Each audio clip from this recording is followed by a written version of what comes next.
of too high and then there's just zero grip. So it's always a little bit of a monkey see, monkey do, and go from there. That's Kevin Harvick, supposed to start 18th today in his Jimmy John's Ford. Michael McDowell starts in the number 16 spot here today. Michael, what a whirlwind week. The keys to the city of Glendale. Got a chance to go back to your old karting center with your Daytona 500 trophy and just recently got to address the crowd here at your home track. The gift of the Daytona 500 just kind of keeps giving, doesn't it? Yeah, it truly has been an incredible week just to, take it all in with friends and family. And, like you mentioned, Steve, to be, recognized by the city of Glendale. And just all of it's been so special. And the 500, I think, was about a month ago. But this week it really felt just special to relive it again, especially with, just a lot of, close friends and family and that weren't able to be there at Daytona to be a part of it. So it's been a great week. It's something that we'll take in.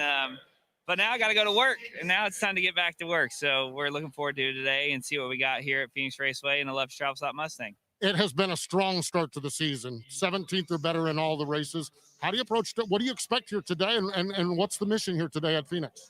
The mission today is just to keep making gains and keep the momentum going. This has been a tough track for us historically.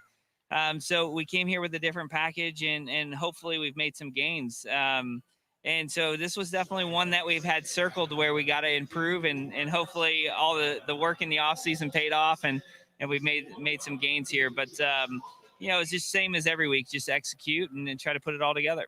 Michael McDowell starts 16th here this afternoon at his home track, Phoenix. Dylan? Let's see if we can grab Denny Hamlin here, who has just walked up to chat with Kevin Harvick. So as he walks towards his race car, Denny will walk with him here in starting third. So, Denny, been a good start to the year for you guys. How do you feel about your chances today at Phoenix?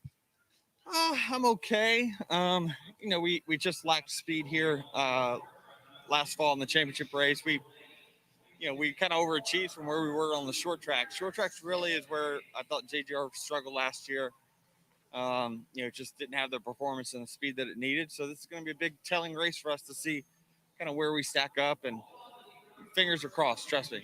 All right, thanks, Denny. He's got the offer pad colors on the car. Good-looking orange Toyota today for Denny Hamlin, rolling off from third. Coming off top five at Las Vegas last week, and two-time Phoenix winner is Denny Hamlin. We'll hear from more drivers after this. To show you how easy it is to file a claim with Geico, we hired a soap opera star. Gracious me, my car has storm damage and I've had to file a claim. Could it possibly get worse? Will my claims team leave me for someone else? Someone less intense? No. Actually, when you file a claim with Geico, you get your own dedicated claims team who promises to stay with you throughout the process. Oh, I've never known such loyalty. I can't wait for the second season. Geico. Great service without all the drama.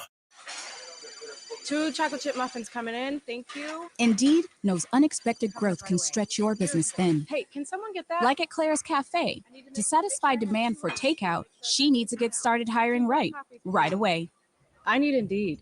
Indeed you do. And the moment you sponsor a job on Indeed, you get a short list of quality candidates from our resume database.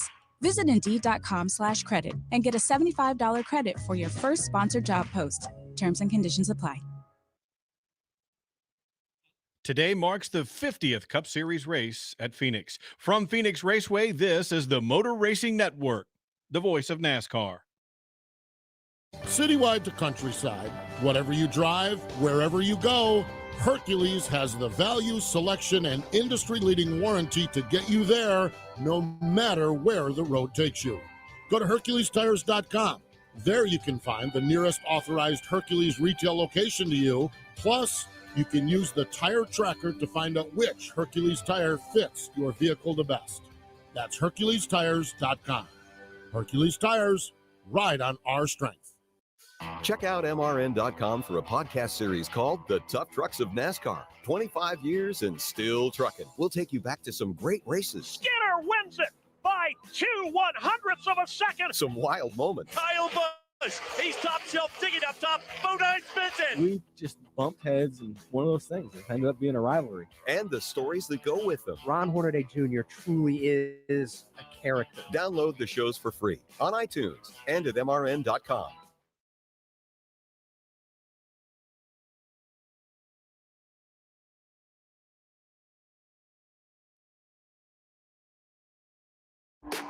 You're listening to NASCAR Live Race Day from Phoenix Raceway. Hendrick Motorsports and driver Chase Elliott looking for the checkered flag. It's out. Chase Elliott wins at Phoenix. Chase Elliott scores the 2020 NASCAR Cup Series championship. Now, back to Woody Kane. Chase Elliott, last time we were at Phoenix Raceway, wins his first championship. Let's head back downstairs now where Steve Post is standing by with our pole sitter. Yes, indeed. Brad Keselowski. It is the Worth colors, white, red, and black on the Ford Mustang. Worth actually making a contribution of masks to a lot of local schools. So really getting involved out here in the community. Nice move on the part of Worth. And Brad, you get to start up front here today.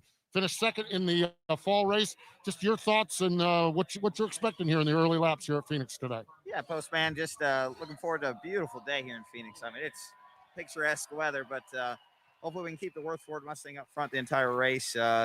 This race is always going to throw curveballs at you. You got the stages and different pit strategies, and it's going to get mixed up, and just got to stay disciplined and work our way through it as it comes. This racetrack with the traction compound up toward the top of the racetrack, how do you figure the best way around here? Is it communication, watch others? How do you do that? Yeah, it's a challenge for sure because it's very dynamic. The group that's the fastest at the start of the race is not necessarily the fastest at the end of the race, and the restarts, the track gets really slick. So you got to really be on your toes. On his toes. Good news is Brad Keselowski races that way. He'll lead the field of green. He starts on the pole. Starting alongside of him is Kyle Larson, who's with Dylan Welch. And Kyle going to have to go to the back after a couple of inspection issues, but scheduled to start second. But first things first, I know last week had to feel good for you, not only just to get back in victory lane, but you're locked into the playoffs. What kind of weight off your shoulders is that here for the rest of the season? Yeah, I mean, it's nice to get a win early in the year for sure. Our plan was to make the playoffs all along, so I didn't really think about locking into the playoffs, really doing anything, but just cool to get a win for Rick Hendrick and everybody at HendrickCars.com and Hendrick Motorsports. Just a cool weekend, and hopefully we can have another good run today. This is a place where you kind of have to search around with the traction compound and everything that makes this place a little bit difficult. How do you approach that now, having to come from the back and moving around and finding speed? Yeah, honestly, I would like to start up front. It's a little less danger up there, but being in the back, you can try some things. You can learn your different lanes and stuff. You move around what works to pass people. You can see what other people are doing in front of you to pass. So I think today, hopefully it's a benefit that I'm going to the back and I can learn a lot and then be more prepared once we get to the front. So just got to have a nice solid day, execute on pit road like we've been doing, and have good restarts and just do everything great. That's Kyle Larson, and going to try to make it 3 in a row for Hendrick Motorsports here this weekend. Steve Post. Yeah, his teammate Chase Elliott went to the back and came to the front. He's scheduled to start in 6th spot, but we'll start at the back. Chase, we just had Kyle Larson on, and he talked about going to the back, and that gives you the opportunity to search around and look at various lines. You did it in the fall. Was indeed that maybe a little bit of an advantage or a benefit of going back there?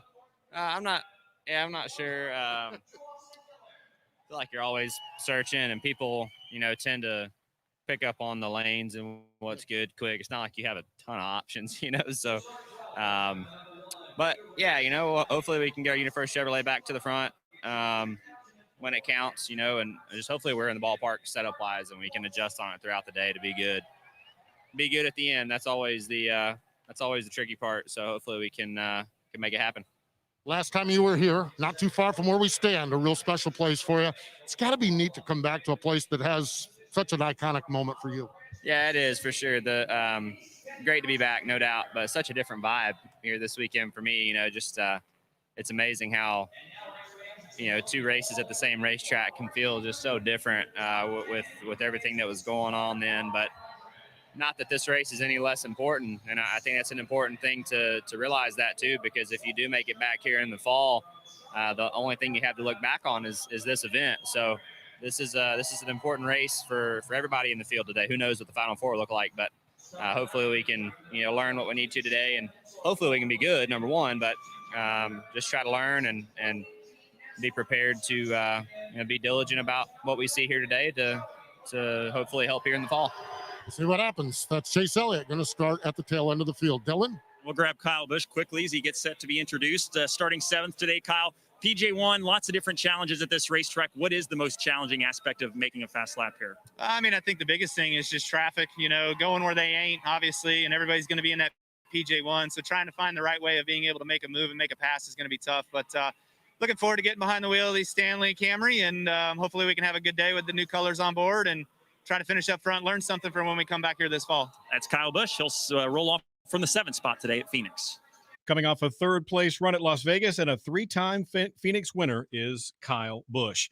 Opening ceremonies for the Instacart 500 are next. NASCAR Live has been brought to you by Toyota. For the latest Toyota racing information, visit toyotaracing.com.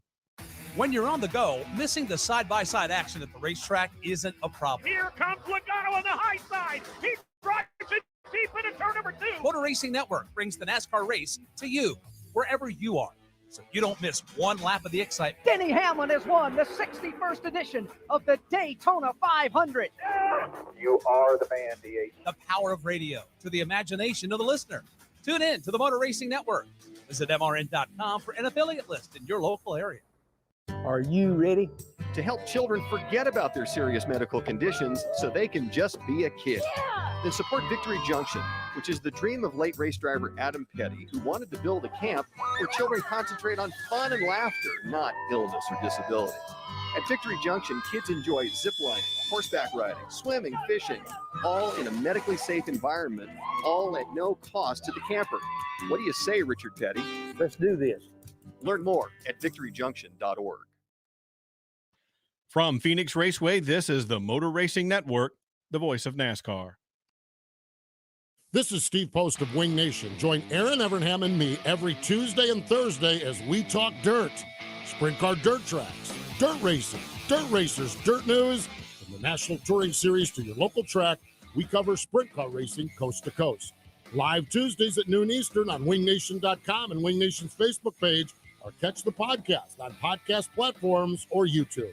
Your go-to for 10 years of award-winning sprint car coverage, Wing Nation.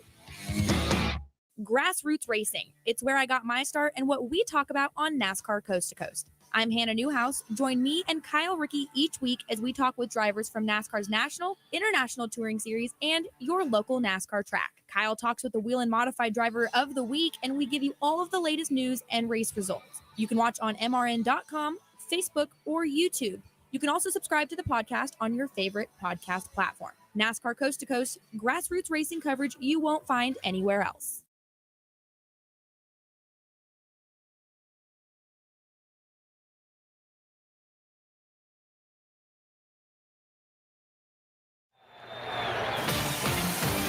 Live on the Motor Racing Network, it's the NASCAR Cup Series. Let's get a big thumbs up. Get ready to rock and roll past the race cars today, pal. Four boys, let's execute. Have a good day. Today, the Instacart 500 from Phoenix Raceway. Sponsored by Blue Green Vacations, the official vacation ownership provider of NASCAR, invites you to believe in the power of vacations. By Coca-Cola, together tastes better. By Instacart, get fresh groceries and more delivered through Instacart. Download the app or visit instacart.com to order today. By O'Reilly Auto Parts, your professional parts people. By Toyota. For the latest Toyota racing information, visit toyotaracing.com. By Sunoco. Fill up with top-tier certified Sunoco UltraTech today. By Xfinity X5. Internet that's more than just fast. Xfinity, proud premier partner of NASCAR. By Blue Emu Maximum Pain Relief, the official pain relief cream of NASCAR. It works fast, and you won't stink. By Geico. Whether you rent or own, Geico makes it easy to bundle home and car insurance. Go to geico.com today. By Indeed. Indeed helps you hire great people fast. Indeed.com/credit. And by Progressive Insurance. Drivers who save with Progressive save over $750 on average. Stage links at Phoenix this afternoon. 75 laps mark stage 1, 115 laps in stage 2, 122 laps in stage 3. lightning round trivia for you as we count down to opening ceremonies. The Stage 1 winner at Phoenix has finished in the top 3 the last 4 times at this track.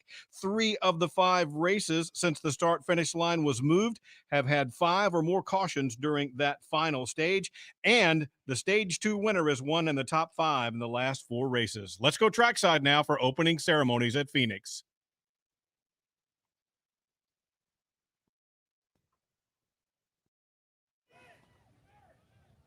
Ladies and gentlemen, at this time, we ask that you please rise and remove your hats as Pastor Ryan Nunez from Palm Valley Church of Goodyear and Buckeye, Arizona, offers today's invocation.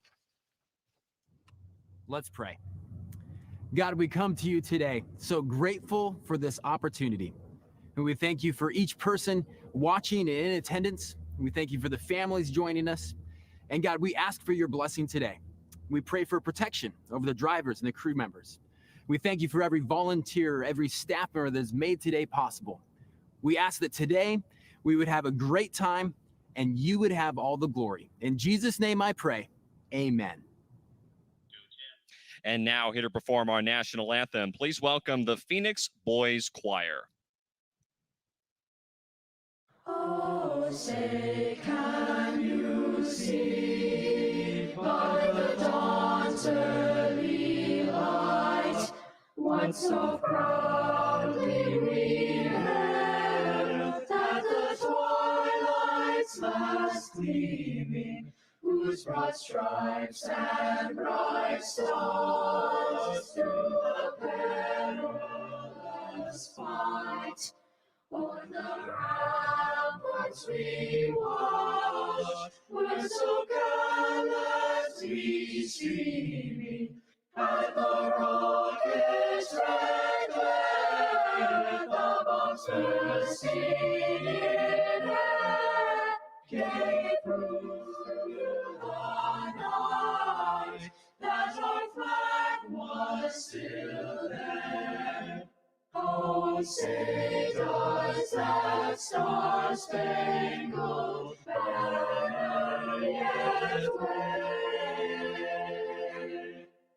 o'er the land of the free and the home of the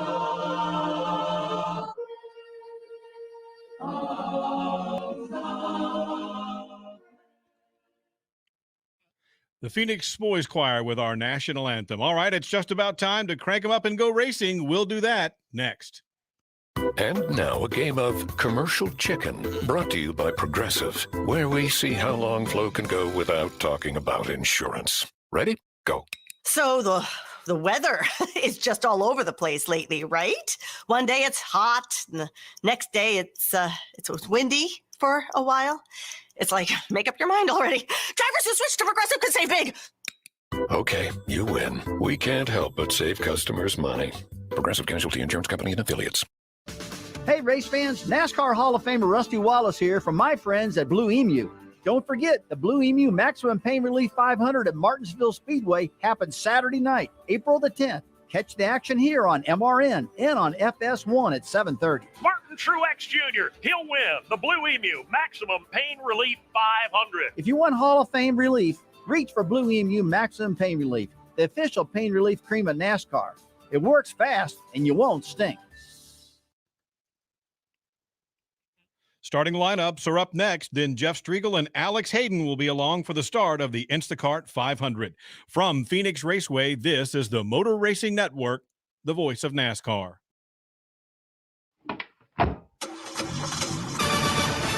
On your ride home, catch NASCAR Today to keep up with the latest. Heck, it's always changing, it seems like, in NASCAR. Every weekday, you'll hear from the top newsmakers in the sport. I think it sounds really, kind of cool. Plus, some fun peeks behind the scenes. Bedtime is kind of like last lap around Talladega. Guaranteed chaos. Somebody's going to go away mad. I'm Chase Elliott. Listen to NASCAR Today every weekday right here on the Motor Racing Network. I'm Mike Bagley with the Motor Racing Network. To get the most out of your race experience, you need racing electronics. With a racing electronics scanner rental, hear uncensored communication from every team in the race, or Tune in to hear the live radio broadcast. We are the champions. Yes! New in 2021, all racing electronics rentals must be purchased in advance online at racingelectronics.com, as no walk-ups will be allowed. Don't forget to rent early. Head over to racingelectronics.com to secure your weekend rental today.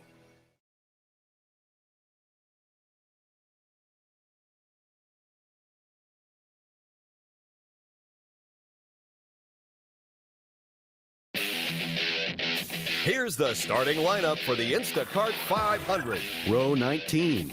James Davison, Melbourne, Australia. Timmy Hill, Port Tobacco, Maryland. Row 18. Josh Balicki, Richfield, Wisconsin. Quinn Houck, Wears Cave, Virginia. Row 17. JJ Yaley, Phoenix, Arizona. Corey LaJoy from Kannapolis, North Carolina. Row 16. Eric Almirola, Tampa, Florida.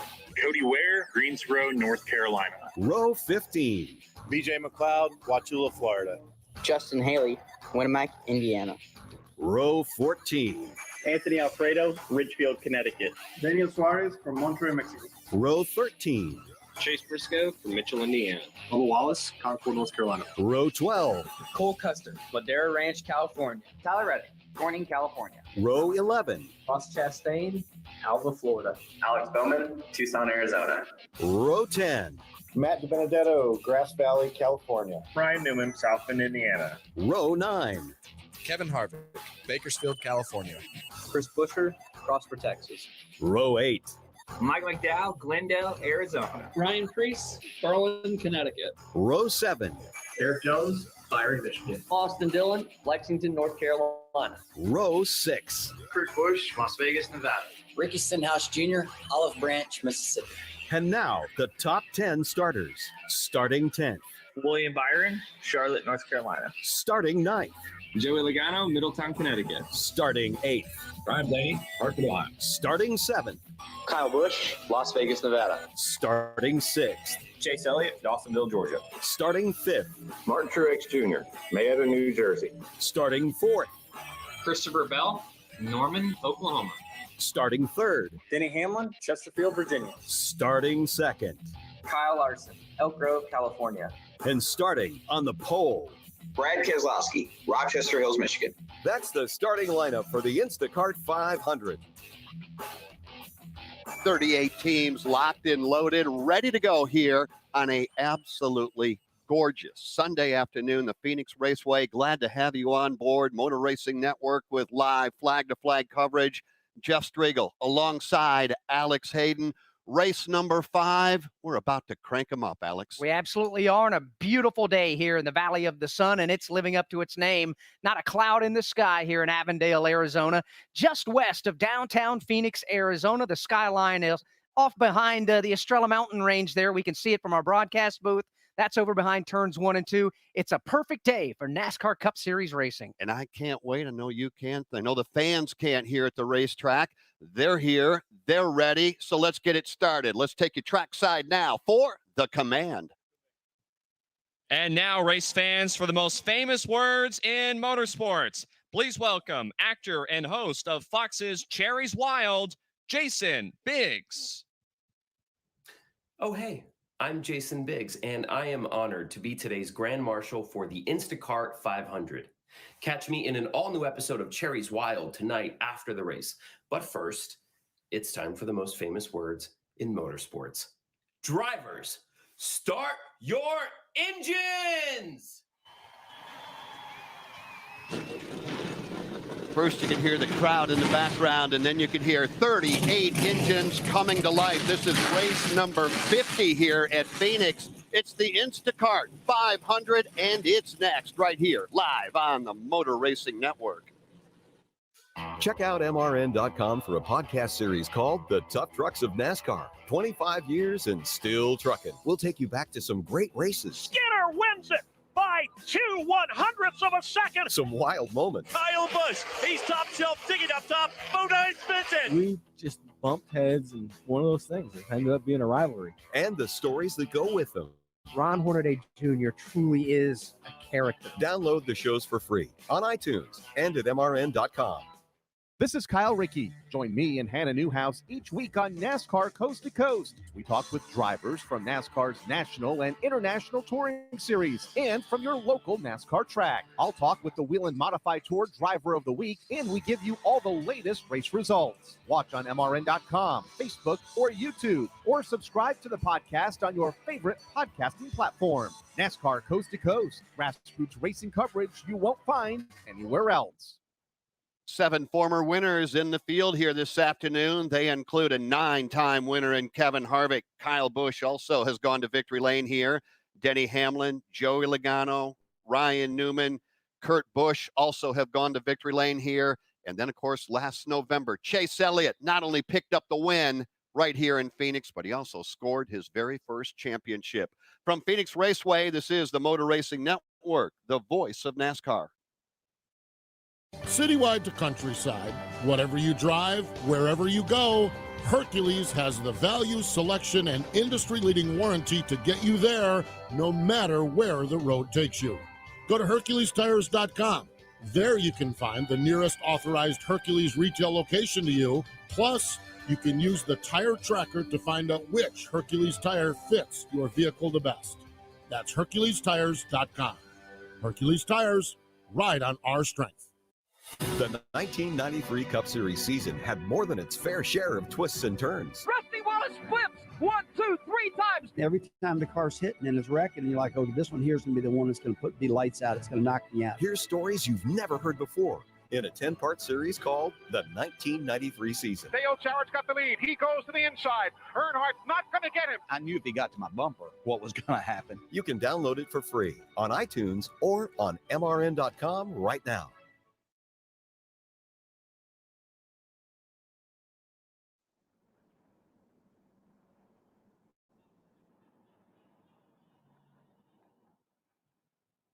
.61 degrees, not a cloud in the sky, gorgeous afternoon, ready to go racing the field now, working off of pit road and out onto this 1-mile racetrack reconfigured just a couple of years ago. The start-finish line now just off of turn number 4. Then you've got the dog leg as you spill out onto the straightaway headed to turn number 1. In fact, why don't we take a swing around the racetrack right now and bring in 2 more voices set to call the action for you here this afternoon. We're going to start over in turn number 2. They're from California. In fact, it's Rancho Cucamonga, California. Dan Hubbard. Hi, Dan. Well, thank you. Hi, Jeff. Thank you, Jeff, and good afternoon to everybody. Turns 1 and 2, barely banked at 9 degrees.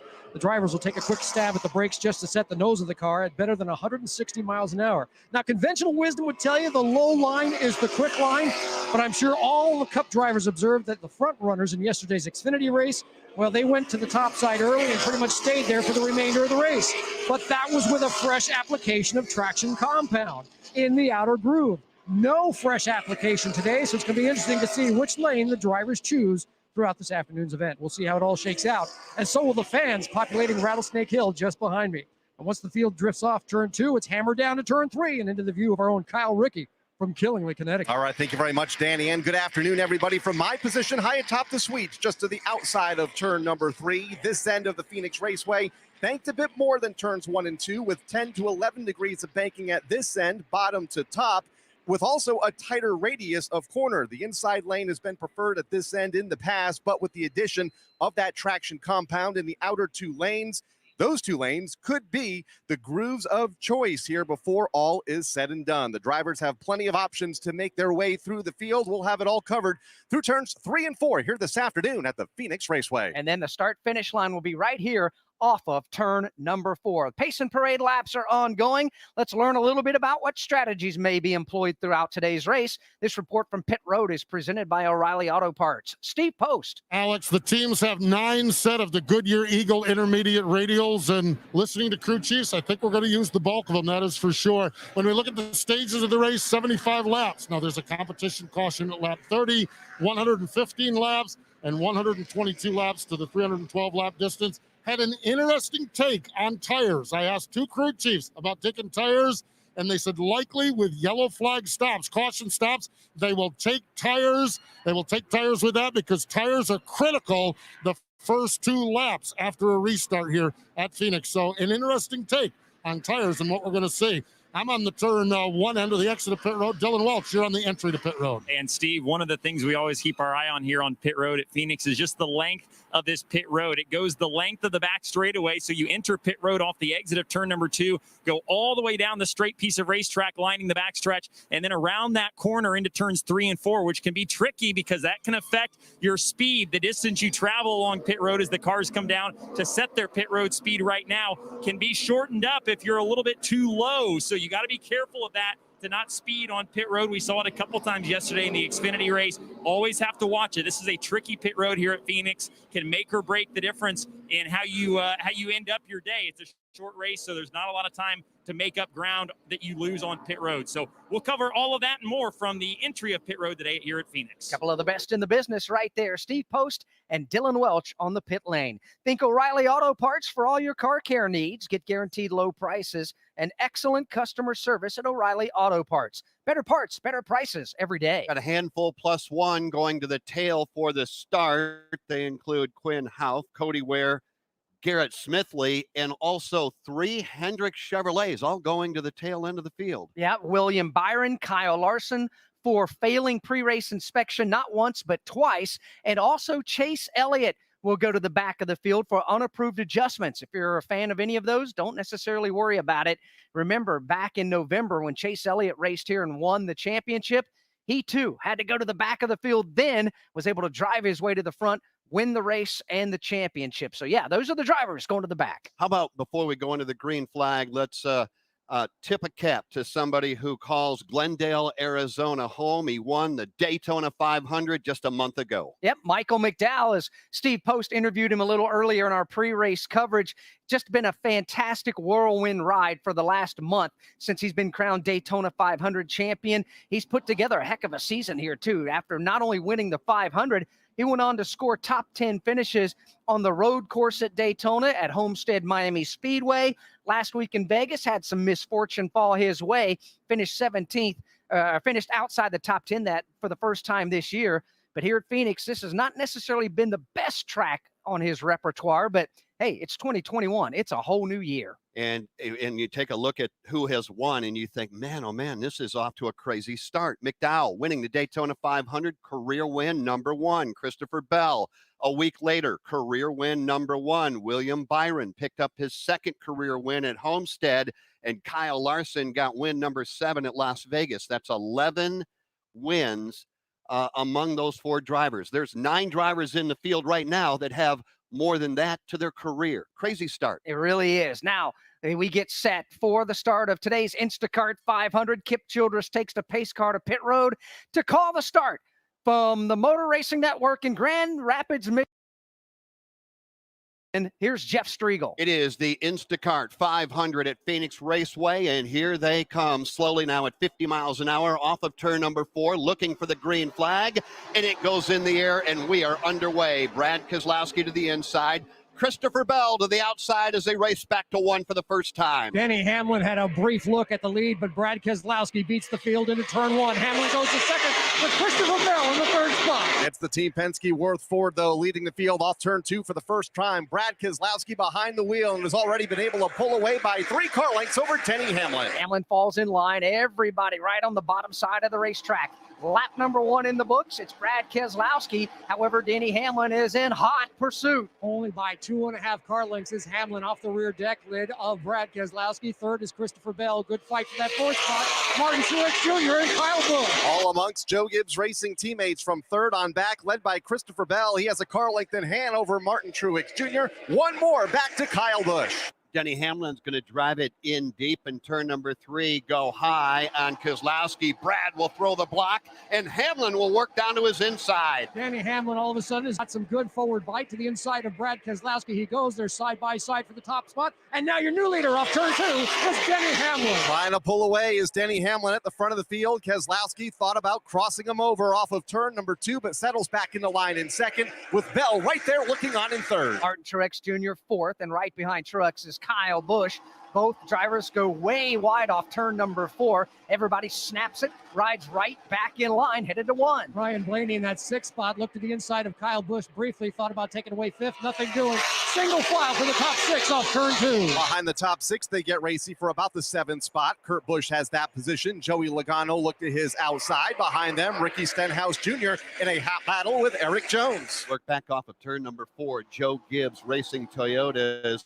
4 of them inside the top 5, led by Denny Hamlin. Denny Hamlin makes his way through the dogleg here. He has got about a 3.5 car length advantage over Keselowski, who slides to the high side, opens the door wide for Christopher Bell. Slid up the racetrack, did Keselowski, and is able to hang on to that 2nd spot with the high side momentum. Christopher Bell settles back into line in 3rd, just in front of Martin Truex Jr. 4 of the top 5 are Joe Gibbs Racing Toyotas. Brad Keselowski, the only fly in the ointment there. Keselowski under attack for 2nd. Christopher Bell got a great run off of turn 4, went to the inside apron of the dog leg. It's good enough to give him 2nd spot for the moment. Yes, now he locks it down.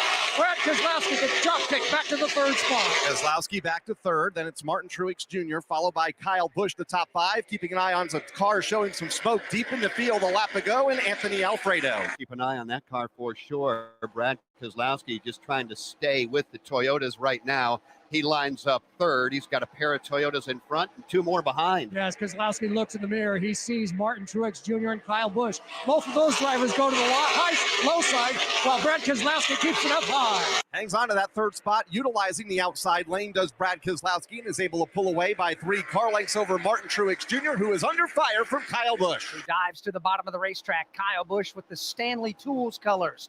Yellow race car here this afternoon. Slips a bit off turn number 4 as Ryan Blaney goes on the offensive. Ryan Blaney in that 6th position looks to the inside of Kyle Busch. Kyle Busch will try out the traction control, but Ryan Blaney trying to drop alongside. Just all ahead of them, here's Martin Truex Jr. He was up alongside Brad Keselowski for the 3rd spot a half lap ago, but couldn't make the pass. Keselowski retains that 3rd position. Let's drop further back now, deep into the field. Remember, we talked about those 3 Hendrick Chevrolets. They started out back. We're talking about Kyle Larson, William Byron, and Chase Elliott. And Dan, they're working together, but man, they got a long way to go to get to the front. They are really just smothered in traffic. Here comes Kyle Larson to the inside of turn 1. He's trying to put Tyler Reddick behind him. And up ahead is Chris Buescher for Kyle Larson. All this battling outside of the top 15. Eric Almirola is a part of the battle. William Byron, one of those Hendrick Chevrolets, trying to make some forward progress, as is Chase Elliott. This is from 23rd on back as Larson, Byron, and Chase Elliott try to scoot their way up the leaderboard, trying to gain some more momentum.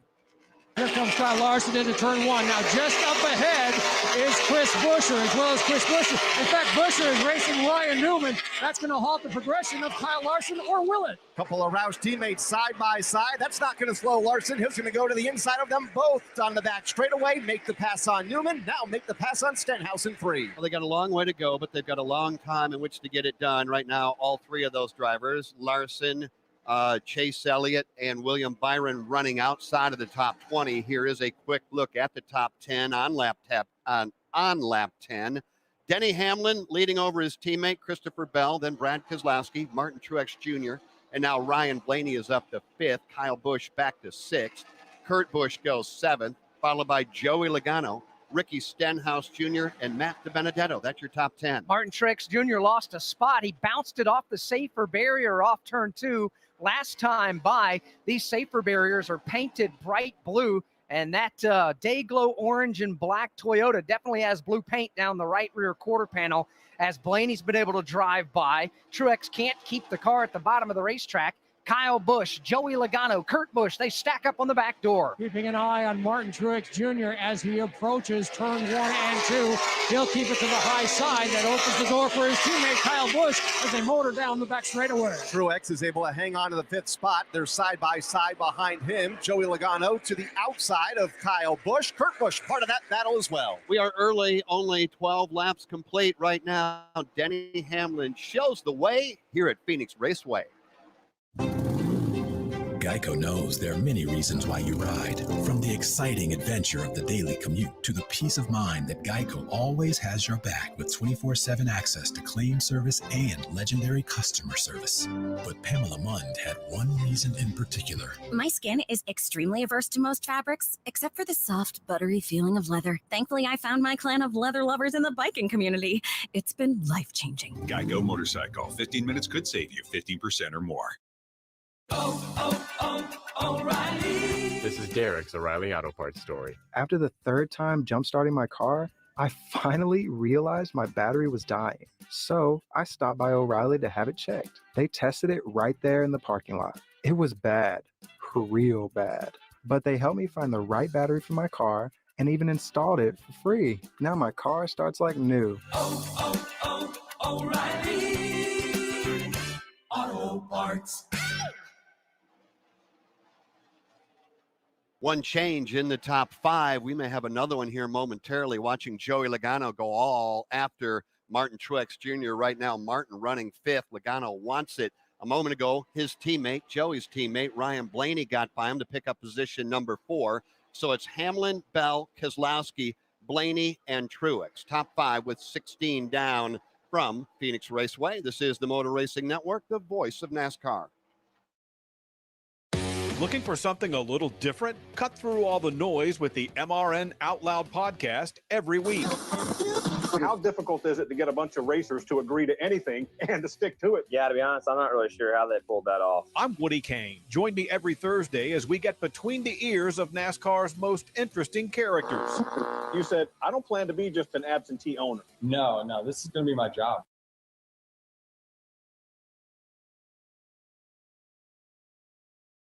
MRN Out Loud drops every Thursday.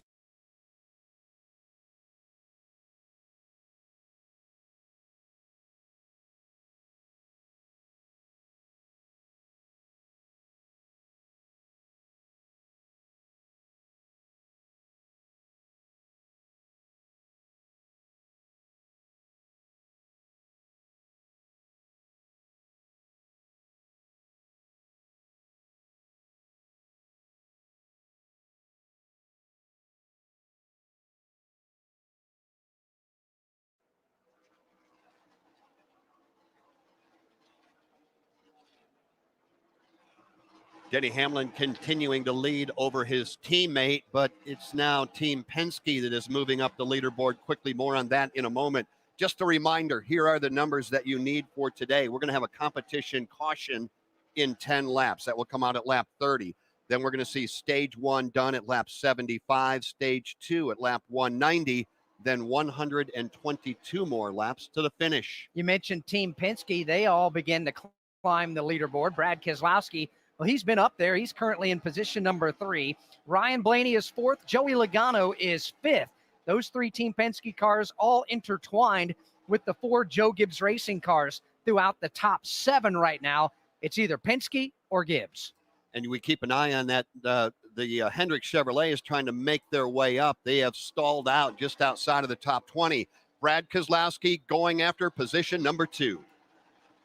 Here he comes, Brad Keselowski, to approach turn number 1 to the inside of Christopher Bell. Nothing to it, really, and I'm not sure if Keselowski's getting faster or Christopher Bell is perhaps getting slower as Keselowski drifts it off the corner. Made the pass off of turn number 2 did Brad Keselowski and is able to pull away by a couple of car lengths now over Christopher Bell. Ryan Blaney just 3 car lengths back in the 4th spot. 2nd, 3rd, and 4th right together on the racetrack. This is 1.6 seconds behind the race leader, Denny Hamlin. Then you have to drop way back before you find the 5th place running Joey Logano. Behind Logano, Dan Hubbard, things begin to get racy. That's where you'll find Martin Truex Jr. For the moment, he's by himself, but Kurt Busch is making up ground through turns 1 and 2. And behind them, Ricky Stenhouse Jr., Kyle Busch, and Matt DiBenedetto. Yeah, Kyle Busch has been really fading over the last couple of laps. Ricky Stenhouse Jr. making the pass just a moment ago, as did Kurt Busch, Matt DiBenedetto, and Kevin Harvick now knocking on his back bumper. Boy, all of a sudden, he, like you just said, has thrown out the anchor, talking about Kyle Busch. He's got him stacked up behind as well. A couple of Fords trying to run him down. Harvick will be the first at the scene. Matt DiBenedetto right there also. We'll talk about Kyle Busch, find out what they're saying about that Toyota when we come back. First up, we need to pause 10 seconds for station identification on the Motor Racing Network.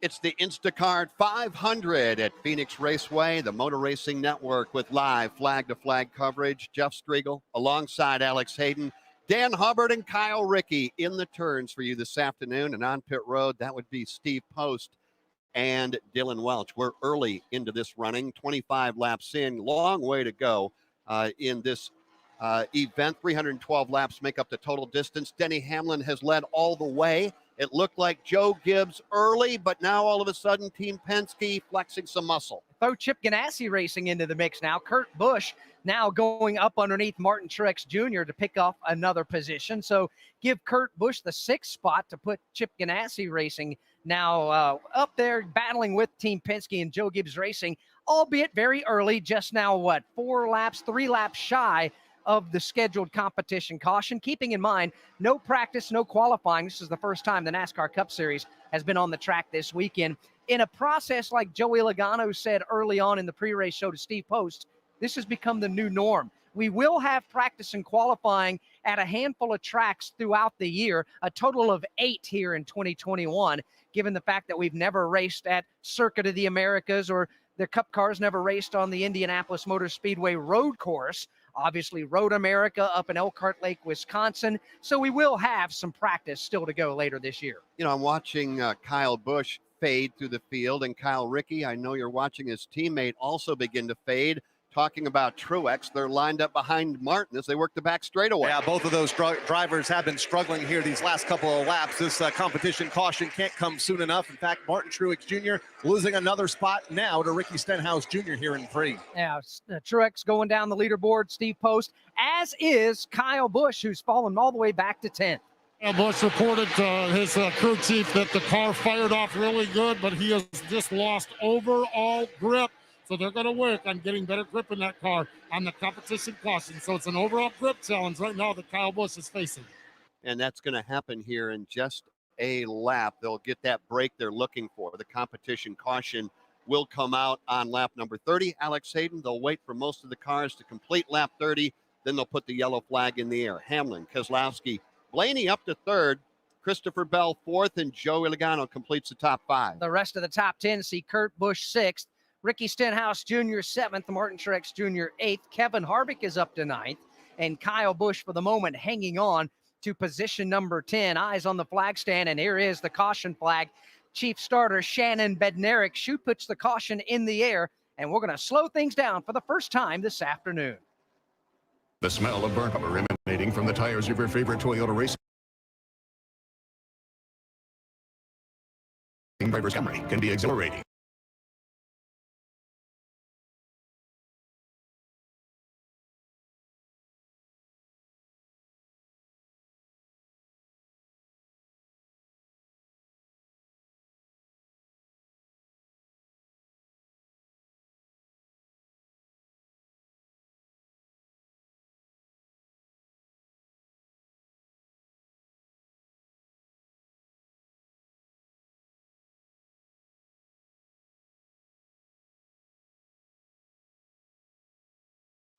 Leading the pack, coming to the line, he will win. From Daytona to Talladega. It is over here at Talladega. Dale Earnhardt has won the race. To the sport's greatest champions. Darrell Waltrip calling the bluff, and he's on his way. Live, right here on the Motor Racing Network.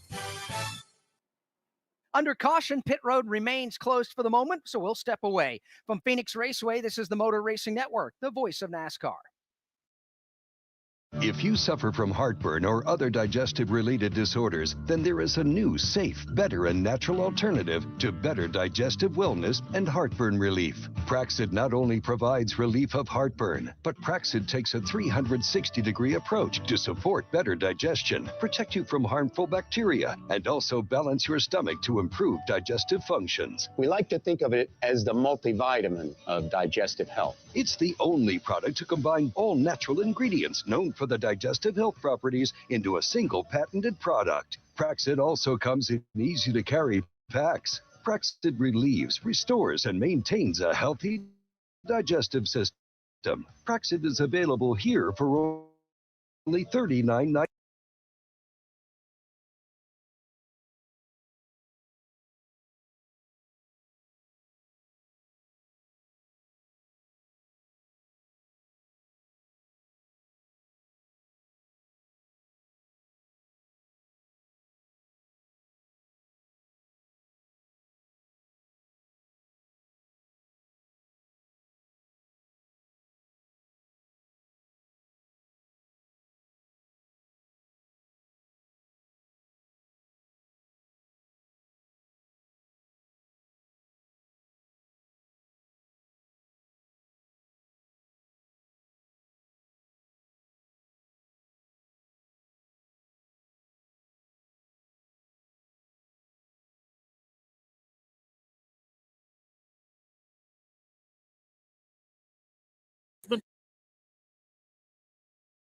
Denny Hamlin was a little bit loose. He's in the second pit box. 4 tires. Everybody getting minor adjustments on the car. Everyone taking 4 tires. Sunoco Racing Fuel pit stops here on lap number 33. Every lead lap car making a stop on lap number 33. First off the pit road, like the postman said, it was Brad over Christopher Bell, then Ryan Blaney, Kevin Harvick, and Denny Hamlin. Instacart allows you to get your race day groceries delivered super fast, just like your favorite drivers. Shop Instacart now to get $10 off your first order using the code Phoenix10. Offer valid until March 21st on first 35 plus order while supplies last. Fees, taxes, and or tip apply. Delivery subject to availability. Additional terms apply. Couple of teams ripped off great pit stop.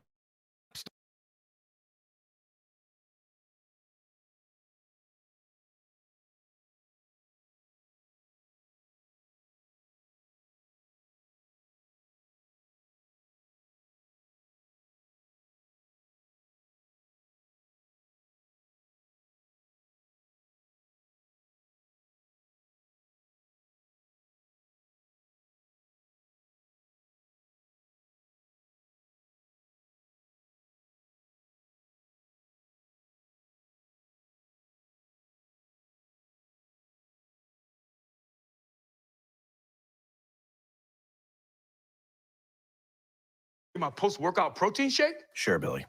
Geico, great service without all the drama. That meeting's starting at 4. Can I get those projections? Indeed knows unexpected.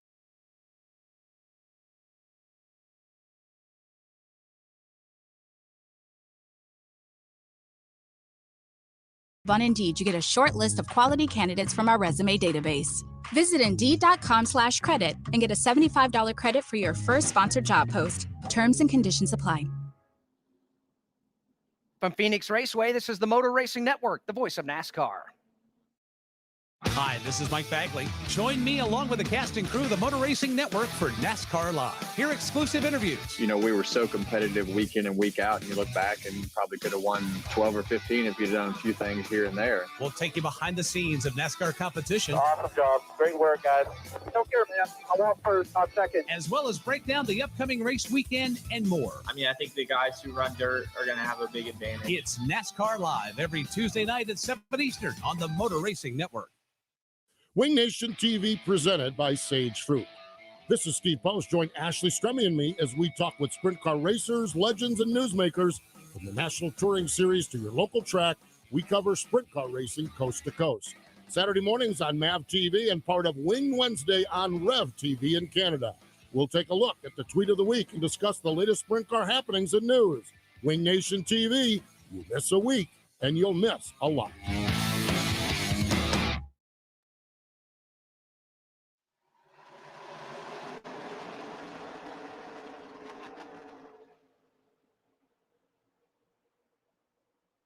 Field comes back to the Geico restart zone. Green flag goes back in the air as we begin racing again here at Phoenix. 36 laps complete. Brad Keselowski on the brake. He'll bring Ryan Blaney up to second. Christopher Bell, Denny Hamlin, and Kevin Harvick make up your top 5. But, Jeff, they begin to fan out 3 wide. Joey Logano to the inside. Truex in the middle. Harvick right there as well as they work the dog leg back to 1. That's the fight for the 5th spot. Give it to Joey Logano as he tries to clear Kevin Harvick through turns 1 and 2. Not much left doing it. Harvick will fight back hard on that outside green. Team Penske Fords go 1-2 at the front of the field with Brad Keselowski showing the way by 2 car lengths over Ryan Blaney. Then the Joe Gibbs Toyotas side by side for third with Hamlin and Bell. We mentioned a moment ago the great pit stop by Kyle Larson's pit crew to get him 5 spots up to the 10th spot. Well, Kyle Larson busted for speeding. He had to, again, go to the very back of the field for the restart. They race back to turn 1. Fight for third is on between teammates. You've got Denny Hamlin and Christopher Bell. Bell not willing to give up the spot to Hamlin. Bell has the advantage for now in the outside lane by a car length over Denny Hamlin. Falls in the line in 4th. Joey Logano looks on in 5th. Boy, that is the battle for 3rd. Bell and Hamlin go all the way to the top of the racetrack while Joey Logano looks on from fifth. Joey Logano right on the rear deck of Denny Hamlin. Hamlin trying to get around Christopher Bell. Bell proving to be a very tough customer. Both Bell and Hamlin go to the high side. Joey Logano tries downstairs. All by himself on the bottom of the racetrack is Joey Logano. Tucks that forward to the outside lane just behind Denny Hamlin, who again looks to the bottom on Christopher Bell for third. Multiple lanes of racing here at Phoenix Raceway. And it's why so many fans love to come to this racetrack. They're putting on a show again. Further back, the back half of the top 10, Kurt Busch is on the move. Here comes Kurt Busch looking to the inside of Martin Truex Jr. Martin Truex Jr. almost just literally stalls out in the middle of the corner. Now he picks up the momentum. He's side by side with Kurt Busch. Kurt Busch had that spot by a half a car length entering turn number 1, but Truex, using the traction compound topside, is able to hang on to that 6th position. And how about Eric Jones riding right behind that battle in position number 9? He is looking very good. Then you've got Ricky Stenhouse Jr. That completes the top 10, Dan. Kyle Busch right behind him. So too is Matt DiBenedetto. And then the car of William Byron. There nose to tail off the curve. Further up, battle for 4th side by side. Joey Logano to the inside of Denny Hamlin for that spot. And the battle for the lead tightening up between Ryan Blaney and leader Brad Keselowski. Here's Ryan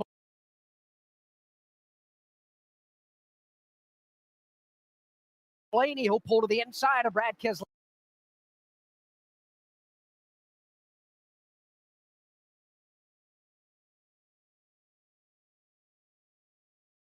That gives him a good look to the inside of the leader off turn 2. But had to fall back in the line, still within a car length, but momentum on his side for Ryan Blaney. Looks to the bottom, but that's where Keselowski goes in turn 3. He'll maintain the top spot. Right now, Team Penske goes 1, 2, 4 with Christopher Bell riding in between there in the 3rd position. Here they come behind Christopher Bell is Joey Logano by himself. Denny Hamlin now being just harried by Kevin Harvick. Harvick looks to the inside of Hamlin as they motor down the back straightaway. Kevin Harvick very quietly coming up through the field here in the early stages in Phoenix. Now looking for a spot inside of the top 5, looking to the inside of Denny Hamlin for that position. While he does that, we've got a change for the top spot. Ryan Blaney flashes to the inside of Brad Keselowski and takes the lead away. Nice nifty move by Ryan Blaney, and now he's got about half car length lead over Brad Keselowski. Christopher Bell trying to make that a 3-car fight for the top spot. Blaney, though, immediately pulls away from his Team Penske teammate of Brad Keselowski. 3 car lengths between the top 2. 2 more back to Christopher Bell. How about this? Ryan Blaney led last lap. That equals his grand total so far for 2021. He led 1 lap last week at Las Vegas. He didn't lead anything prior. Ryan Blaney now to the point, followed by his teammate, Brad Keselowski. We're working lap 45, by the way. Christopher Bell goes 3rd, followed by Joey Logano. Trouble for Alex Bowman in turns 1 and 2. Simply lost the handle, spins it around, makes light contact with the outside wall right here at turn 2. Troubles for Alex Bowman. Alex Bowman brings us under the caution flag for the 2nd time in today's race for a problem at the feet of Dan Hubbard. Alex Bowman was running mid-pack at the time and simply lost the tail. If there was any contact at all, it was very slight, very incidental, but it was enough to spin around Alex Bowman. He got it backwards, made slight contact with the outside wall. He's able to grab a gear and continue. Well, that's not the start that Alex Bowman was looking for, coming in here, obviously, with high hopes. Arizona home to Alex Bowman under caution. Lap 46, Ryan Blaney out front. Need to stock up on race day snacks and other essentials? Instacart is fast, just like your favorite driver. Get fresh groceries and more delivered from your favorite local stores in as little as 2 hours. Just download the app or go to instacart.com. Place your order and a super fast shopper brings your items to you with safe, contactless delivery. Shop Instacart now to get $10 off your first order using the code Phoenix10. Offer valid until March 21st on first $35 order while supplies last. Fees, taxes, and or tips may apply. Delivery subject to availability. Additional terms apply. He's one of NASCAR's all-time greats, the kid who took on the good old boys and changed NASCAR. Jeff Gordon races back to the checkered flag. If you can drive a car out of control like that, I thought this kid's going to be a star. MRN presents a 10-part podcast series that traces Jeff Gordon's rise to NASCAR legend. Would he win again? The answer is yes. He'll win at Martinsville. Jeff Gordon, the colorful career of the Rainbow Warrior. Available now at MRN.com and your favorite podcast source. Pit road is open as we come back under caution. It came out on lap 45. Alex Bowman into the fence. More on that in a moment. I think we know why. As we look at the opening to pit road, everybody among the top 10, now 15, electing to bypass pit road. Here comes William Byron onto pit road. Kyle Busch also. Dylan Welch, looks like William Byron electing to stop right now. Is along with a host of others. Matty Benedetto in down here as well. Alex Bowman did come in. He had some pretty significant left rear damage after contact with Austin Dillon, who has some damage to the right front. So Dillon is in as well, and the crew is going to change right side tires along with left side Goodyears and keep an eye on that right front damage as they go around with a piece of bare bond to try to repair just a little bit of miter damage to the Austin Dillon car. Steve?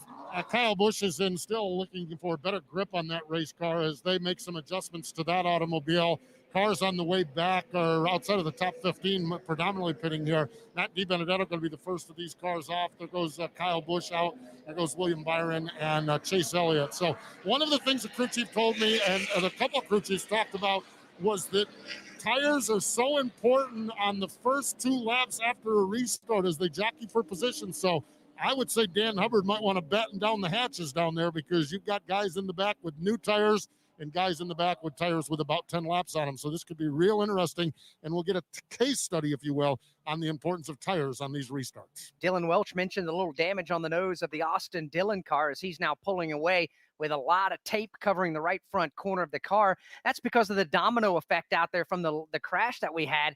Ross Chastain was on the outside lane, simply slowed up far too much compared to what Alex Bowman and Austin Dillon were doing, rolling through the middle of the corner. That's where Bowman jammed the brakes, got into the back of Chastain, and obviously Alex Bowman spun and hit the wall. And then Austin Dillon just got into the back of Alex Bowman, nowhere to go there. Domino effect over there in turns 1 and 2. We're under caution for the second time. Ryan Blaney's the race leader from Phoenix Raceway. This is the Motor Racing Network, the voice of NASCAR. MRN Classic Races. Here they come. They're about 1,000 feet away from the flag stand. Green flag goes in the air. Hear all of the greatest moments in NASCAR history. Dale Earnhardt is going to win the Daytona 500 in his 20th try. From Bristol to Darlington. Jeff Gordon will drive across the stripe and post his 7th Darlington Raceway victory. To the sport's greatest stars. The winner will be again Cale Yarborough. Live, right here on the Motor Racing Network. Check out MRN.com for a podcast series called The Tough Trucks of NASCAR. 25 years and still trucking. We'll take you back to some great races. Skinner wins it by 2/100ths of a second. Some wild moments. Kyle Busch, he's top shelf, digging up top. Bodine spins it. We just bumped heads, and one of those things. It ended up being a rivalry. And the stories that go with them. Ron Hornaday Jr. truly is a character. Download the shows for free on iTunes and at MRN.com.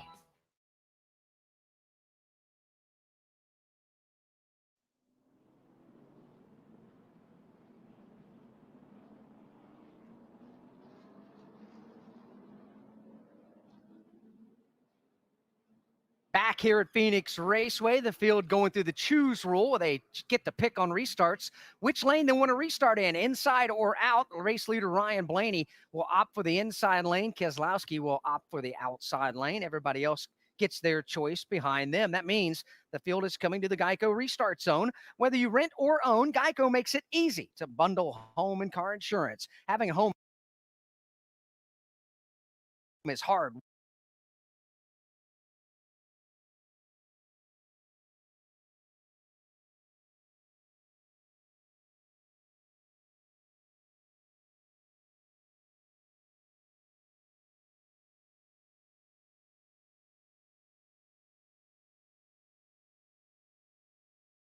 To the end of stage number 1 as the green goes in the air.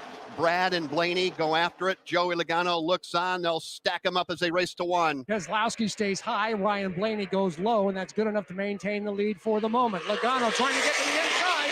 Slides up a little bit. Gives the second spot to Brad Keselowski. And that opens the door for Christopher Bell in the outside lane. He's able to pull up alongside Joey Logano for position number 3 as Keselowski works over Blaney for the race lead. He does indeed, but Blaney goes to the bottom, puts the block on, maintains the top spot. Keselowski second. Behind them, Christopher Bell under attack. Christopher Bell under attack, but he does break up the Penske gang up at the front. Logano right on his rear bumper. And behind Logano, you've got Denny Hamlin and Kevin Harvick. Further up, battle for the lead is on once again. Keselowski up alongside Ryan Blaney for a moment. Blaney strong in the outside lane, maintains the top spot. Or they just continue to work each other over. Talking about Blaney and Brad, that's Keselowski. Right now he lines up second, going after his teammate. Just a bit of a two-car breakaway up at the front. And that's where you'll find Ryan Blaney and Brad Keselowski. Now Christopher Bell on the entrance of turn 1. Oh, he makes up all kinds of ground. He's looking to the outside of Keselowski down the back straightaway. But opens the door on the inside for Joey Logano. Side by side for third. Logano to the inside. Christopher Bell top side just ahead of fifth place Denny Hamlin. Who now tries to go to the outside and follow Christopher Bell.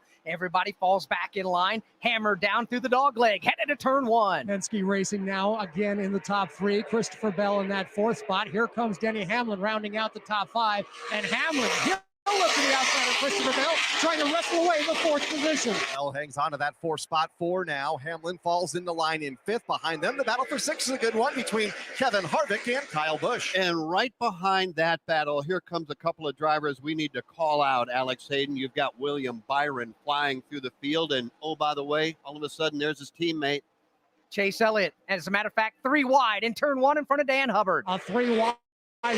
That is for the 8th spot. Chase Elliott hugs it down low. And he's going to have to deal with Kurt Busch right at his right elbow. Kurt Busch to the outside. Chase Elliott goes to the bottom just in front of William Byron. Also Martin Truex Jr. and Matt DiBenedetto, a part of this ongoing battle. Side-by-side battle just outside of the top 5. Kyle Busch in the Toyota, Kevin Harvick in the Ford. Absolutely dead even as they make their way through the dog leg and now into turn 1. It is Kyle Busch down low. Kevin Harvick has to back out of the throttle. He's going to almost collect Christopher Bell. That's a 4-car fight for the 4th position. Kyle Busch on the rebound but can't find grip on the bottom lane. Kevin Harvick using that traction compound topside is able to stay with him for now for the 6th spot. Couple of lanes, bottom, top, your choice. For the moment, the bottom is going to advance. Kyle Busch gets a nose out in front of Kevin Harvick, or does he? Almost wheel to wheel. Now he is wheel to wheel with Kevin Harvick. He went to the bottom of the inside of the dog leg. Didn't pay many dividends. Christopher Bell makes it 3 wide up at turn 2. All this racing from 5th on back, led by Christopher Bell. Then they're side by side just behind him with Kyle Busch to the inside of Kevin Harvick. Well, 5th is up for grabs. Who wants it? Here comes Kyle Busch to the inside of Christopher Bell, while Kevin Harvick and Chase Elliott look on. Kyle Busch has patiently worked his way into that top 5. He's challenging Christopher Bell, door pedal to door pedal. Kevin Harvick almost pushing Christopher Bell through turns 1 and 2. Kyle Busch continuing to dig hard on the bottom of the racetrack. One of few drivers making the inside work off of turn number 2. Moves around Harvick. Now gets to the inside of Christopher Bell to make the pass. And now Chase Elliott goes up underneath Kyle Busch. So Chase Elliott picking him up and putting him down here at Phoenix. Absolutely a great scramble for that 5th position. Chase Elliott will beat Kyle Busch into the corner, and he is making that lower groove work. Chase Elliott clears Kyle Busch off the turn. Chase Elliott up to position number 5. Car length now over Kyle Busch. 2 more back to Christopher Bell and Kevin Harvick. And meanwhile, at the front of the field, you've got Team Penske Ford Mustangs just going after one another.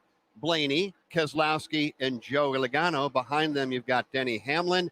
And what about Chase Elliott and Byron and Kyle Larson? These guys are on the move, but you pointed it out earlier. Brand new tires will make a difference, Alex Hayden. They absolutely do. They're good, especially in the first 2 to 3 laps of the restart. And then they begin to stabilize and basically balance out with the older tires out there. However, over a longer green flag run, the lap times will slow down because of the tires wearing out. The lap times slow down by about a full second.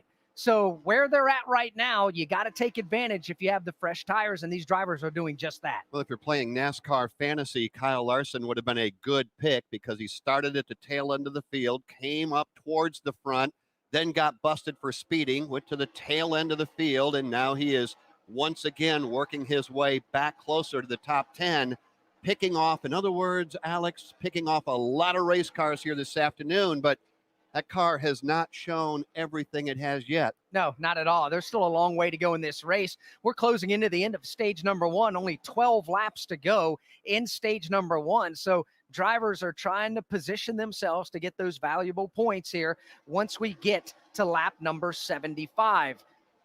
63 laps are complete. Alex, why don't we take a look at the leaderboard? Brought to you by Blue Green Vacations, the official vacation ownership provider of NASCAR. Blue Green Vacations invites you to believe in the power of vacation. With Blue Green, you can create a lifetime of memories at our collection of unique, locally inspired resorts and enjoy exclusive access to VIP experiences. Start your vacation journey today at bluegreenvacations.com. Ryan Blaney, the race leader. Brad Keselowski second. Joey Logano is third. Denny Hamlin goes fourth, and Chase Elliott fifth. Kyle Busch sixth. Kevin Harvick is seventh. William Byron is eighth. Matt DiBenedetto ninth, and 10th is Christopher Bell. 11th is Kyle Larson. Kurt Busch 12th. Martin Truex Jr. 13th. Ricky Stenhouse Jr. 14th. Tyler Reddick 15th. Eric Almirola 16th. 17th Ryan Newman. Bubba Wallace 18th. Cole Custer 19th, and Ross Chastain is 20th. Michael McDowell goes 21st. Eric Jones 22nd. 23rd is Ryan Preece, and 24th, Corey LaJoie. Daniel Suarez is 25th. Alex Bowman 26th. Chase Briscoe 27th. 28th is Chris Buescher. 29th is Justin Haley, and 30th is Austin Dillon. BJ McLeod, 31st. Cody Ware, 32nd. James Davison is 33rd. Quinn Houff is 34th. Anthony Alfredo, 35th. Josh Bilicki, 36th, followed by Garrett Smithley, 37th. And Timmy Hill is out of the race. He will be scored 38th. Lap 66, Ryan Blaney out front. It is Blaney by about 4 car lengths over Joey Logano. Now, Kevin Harvick, he is a driver that knows his way to victory lane here at Phoenix. Dylan Welch.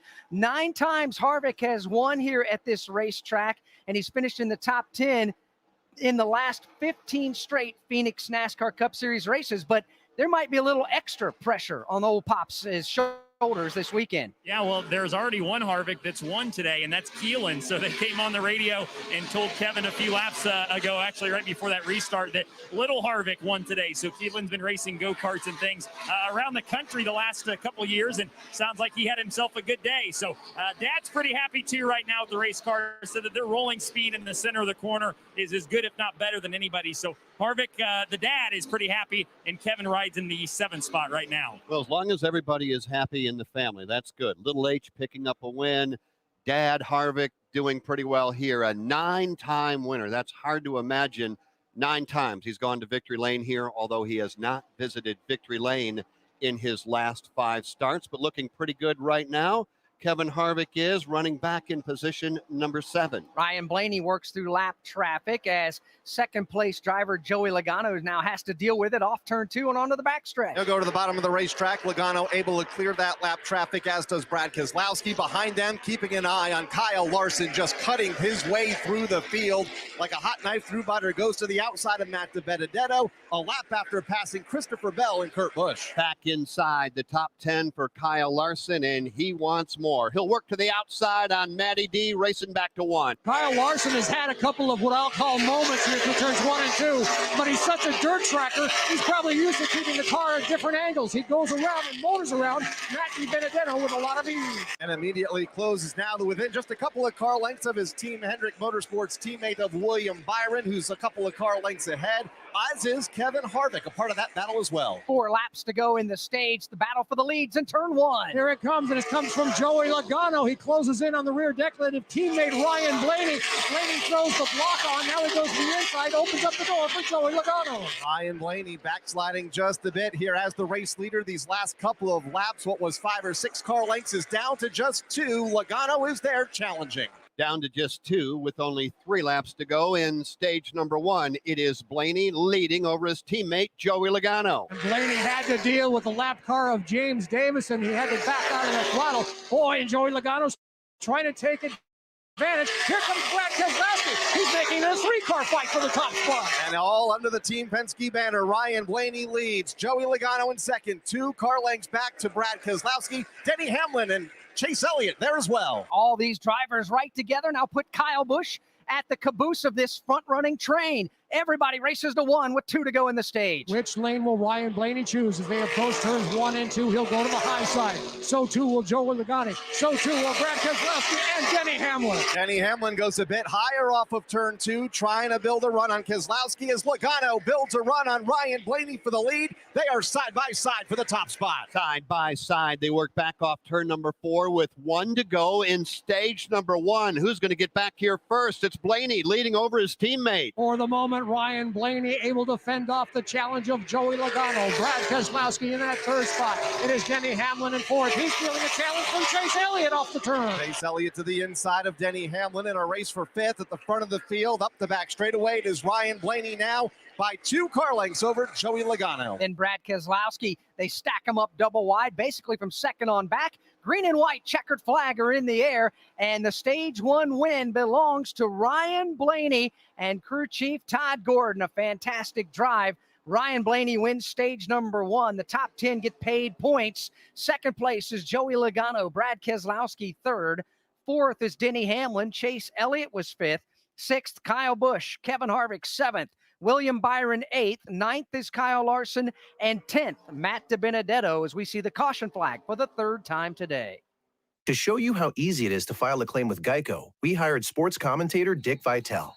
Tonight's matchup is me versus an ugly fender bender. If I can eke out a win, it would be a miracle, baby. Mr. Vitale, it wouldn't be a miracle because Geico gives you a team of experts to help manage your claim. It's going to be a nail biter. Nope. The Geico team is there for you 24/7. Now that's a dipsy-do dunkaroo of a claims team. Geico is awesome, baby, with a capital A. Geico. Great service without all the drama. O'Reilly. Trust the professional parts people at O'Reilly Auto Parts to recommend the best products for your car, like 5 quarts of O'Reilly full synthetic motor oil and a MicroGuard filter, just $26.99. Extend the life of your vehicle and improve performance with a synthetic oil change. Stop by O'Reilly Auto Parts today or visit O'ReillyAuto.com.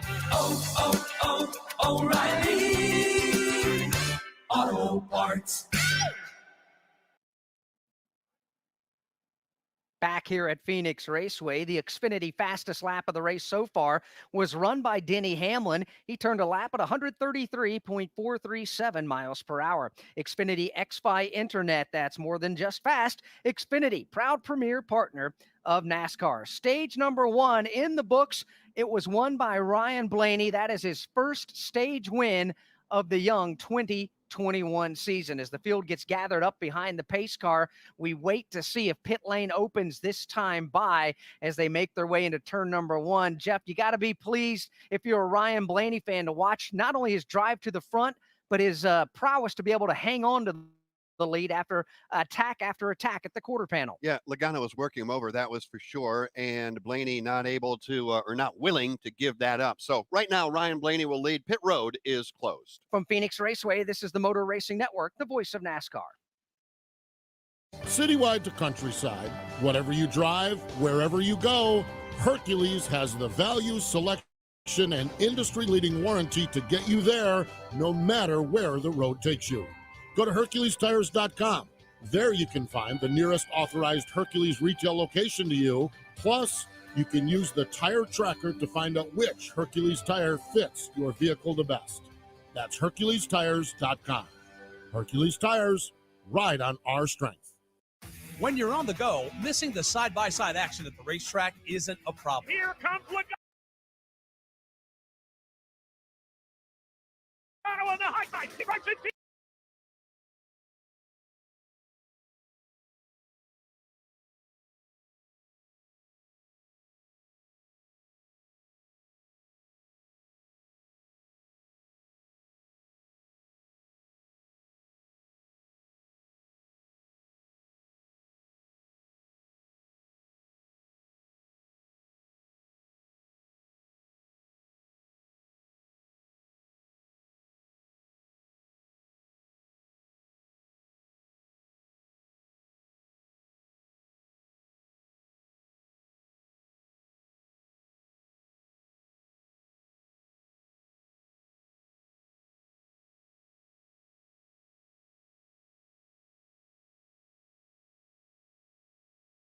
with Kevin Harvick, Kurt Busch, and a host of others as they run inside the top 10. Byron will hit his marks. Remember, they took tires at that second caution after the competition caution. William reporting the turn is really good, so no changes, 4 tires and fuel for him. Kevin Harvick is in, reported he got loose at the end of that run, 4 tires and air pressure adjustment. Matt DiBenedetto reporting that he needs entry and exit grip. Martin Truex Jr. is sliding all over the racetrack. They're struggling. Steve Post. Ryan Blaney in, no changes on that Ford. Boy, he is really happy with it. Right here in the first pit box, Brad Keselowski really struggling in turns 1 and 2. Chassis adjustment and air pressure adjustment. The race up from pit road is won by Joey Logano. They're 3 wide for second spot. It could be Denny Hamlin with the advantage there. So Keselowski struggling in turns 1 and 2. Denny Hamlin reporting that his Toyota is just a little bit loose in, and Christopher Bell reports that it fires off just a little tight, but it got loose over the course of that run. Pit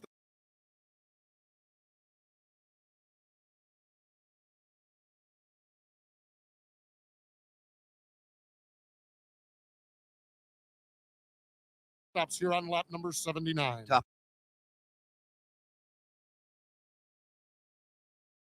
5 coming onto pit road will be the same.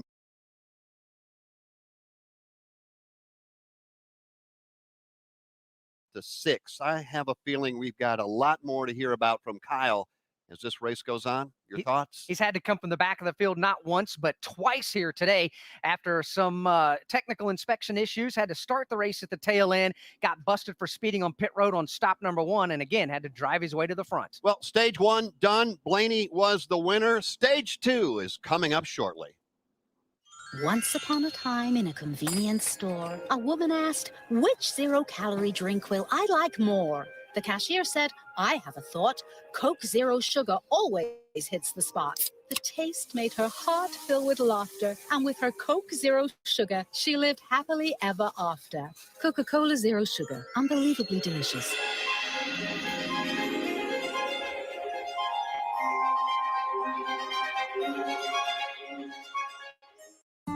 Victory Junction was young race driver Adam Petty's dream. He worked toward building a camp where children with serious medical conditions could concentrate on fun and not their illness or disease. When he died tragically,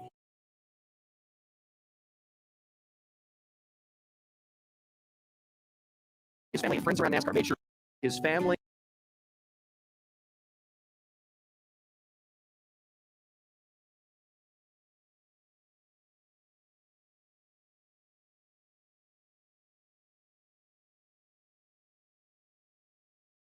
for that dream.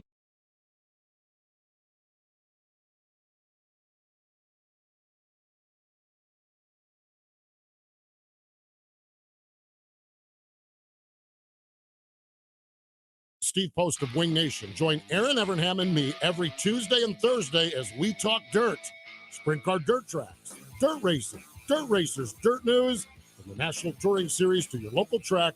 We cover sprint car racing coast to coast. Live Tuesdays at noon Eastern on wingnation.com and Wing Nation's Facebook page, or catch the podcast on podcast platforms or YouTube. Your go-to for 10 years of award-winning sprint car coverage, Wing Nation.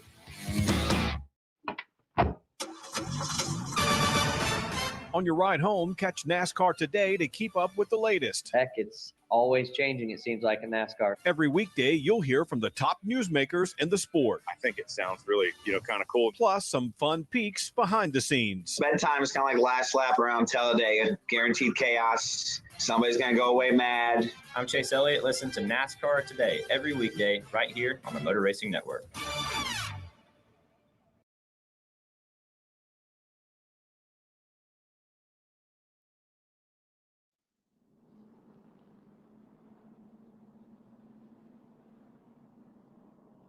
Choose rule goes into play. 1 to go. Logano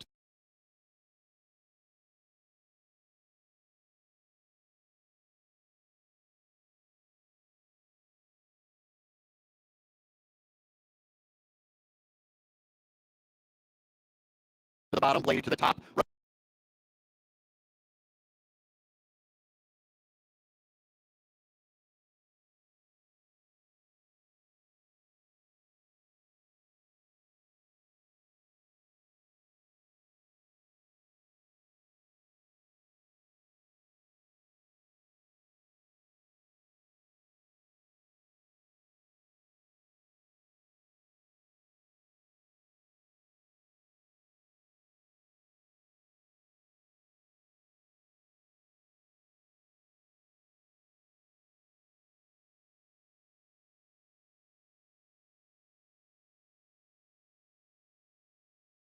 Blaney outside, row 2, Hamlin and Chase Elliott. Green flag goes back in the air on lap number 83. They'll fan out 4 wide, headed to 1. Land rushes on over to turn 1, and Joey Logano is going to win it. Ryan Blaney slots into that second spot. Kevin Harvick and Kyle Busch stay on the apron all the way to turns 1 and 2. Kevin Harvick to the bottom of the racetrack trying to crack the top 5, but he's going to lose a couple of spots in the process as Larson goes by to the outside, as does William Byron. Boy, restarts are worth the nickel to get into Phoenix Raceway for sure. Everybody fans out 2, 3, 4, and 5 wide on restarts, and Dan, it's still on. We've got a 3-car fight for that 4th spot. Brad Keselowski has it. Denny Hamlin wants it, and Hamlin's getting a lot of help from Kyle Larson from behind.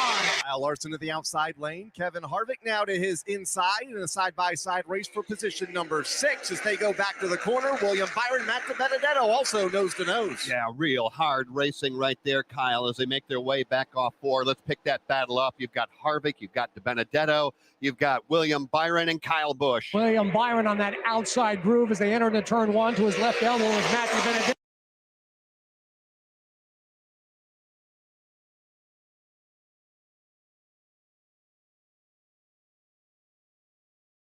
Kevin Harvick will make up some ground.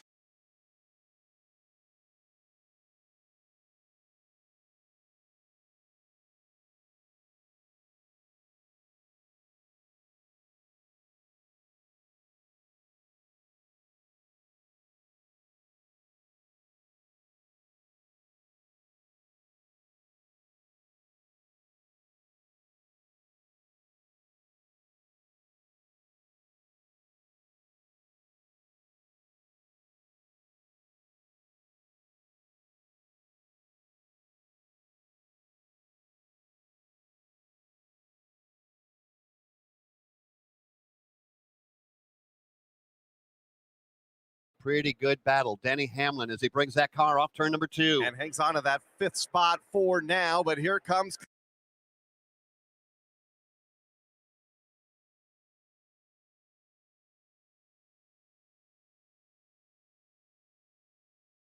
Bottom of turns 3 and 4. Larson and Harvick go nearly all the way to the safer barrier. Everybody, for the most part, Dan, just maintains where they're at. When they come off of turn 4, Hamlin able to open it up just a little bit, but when they approach turn 1, that's where Kyle Larson really shines and is bringing Kevin Harvick with him. Kyle Larson so strong off of turn number 2, closes now to within a car length of Denny Hamlin and immediately goes Bubble off of turn lane. 2. 2 cars have hit the outside wall. It is Cody Ware and Antonio Alfredo. They have hit the wall hard to the outside of turn 2. Now Cody Ware was able to continue, but there's serious damage to the Alfredo machine on the right rear. So that's going to put us under the caution flag for the 4th time. It will come out on lap number 89.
Catch the action here on MRN and on FS1 at 7:30. Martin Truex Jr., he'll win the Blue Emu Maximum Pain Relief 500. If you want Hall of Fame relief, reach for Blue Emu Maximum Pain Relief, the official pain relief cream of NASCAR. It works fast and you won't stink. From Phoenix Raceway, this is the Motor Racing Network, the voice of NASCAR. I'm Mike Bagley with the Motor Racing Network. To get the most out of your race experience, you need racing electronics. With the Racing Electronics Scanner Rental, hear uncensored communication from every team in the race, or tune in to hear the live radio broadcast. We are the champions! Yes! New in 2021, all racing electronics rentals must be purchased in advance online at racingelectronics.com.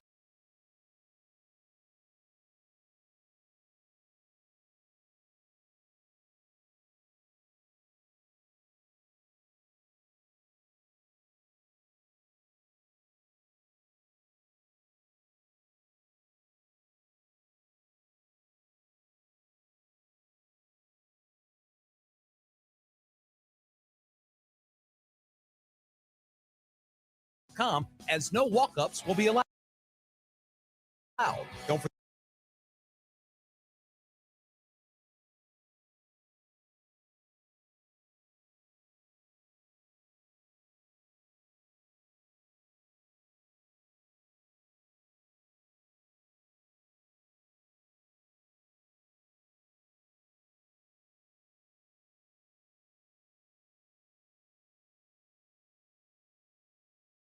His latest report has been that he feels like the right rear is overpowering the rest of the car. So that's kind of describing a loose condition. So they made a pretty significant chassis adjustment in the left rear. 4 tires and fuel sent him down and away. Cole Custer in, as well as a few of the cars closer to the back of the field. Steve Post, anybody in front of you? Yeah, Chris Buescher was in. It's been a handful of him with that Roush Fenway Ford Mustang.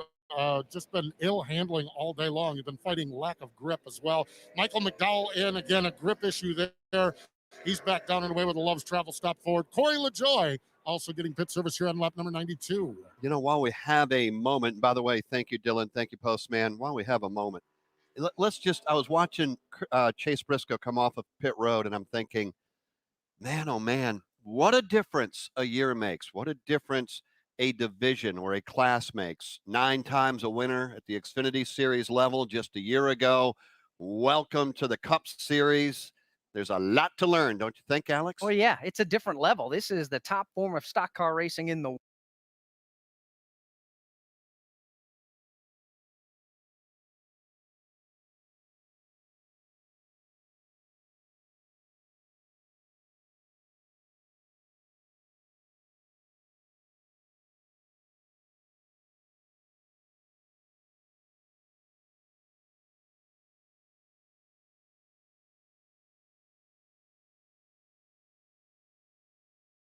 world. And while you might have won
characters. You said, I don't plan to be just an absentee owner. No, this is going to be my job. MRN Out Loud drops every Thursday wherever fine podcasts are downloaded. Cleanup still continuing for the Anthony Alfredo crash off turn number 2 as we work under the caution flag. Still 95 laps to go here in stage number 2 with Joey Logano under caution as the race leader. From Phoenix Raceway, this is the Motor Racing Network, the voice of NASCAR.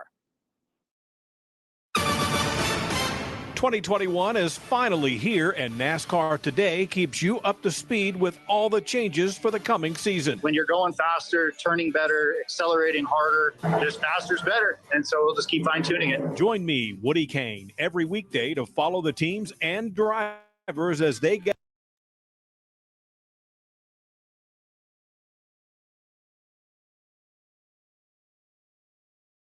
set for Daytona in February.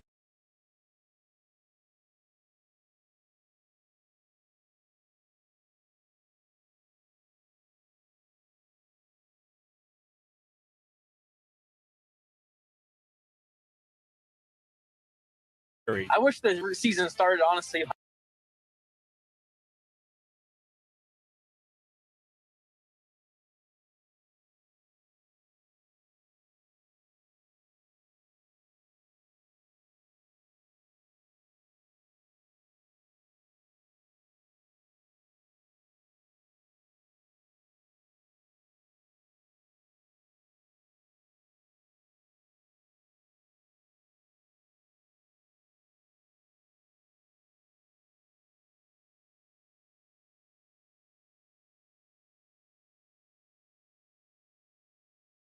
Tools to help you narrow down your list of candidates, and you only pay for the applications you need.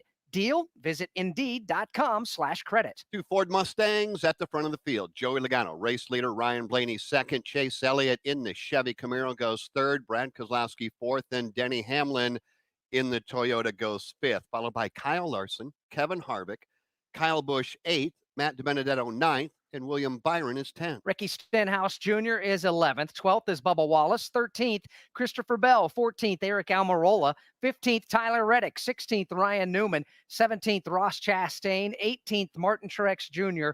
19th, Austin Dillon. And 20th is Alex Bowman. Daniel Suarez, 21st. 22nd, B.J. McLeod. Then Kurt Busch, Justin Haley, and Ryan Preece make up the top 25. Then Corey LaJoie, Eric Jones back in 27th. Chris Buescher, Chase Briscoe, 29th and 30th is James Davison. 31st, Michael McDowell. 32nd.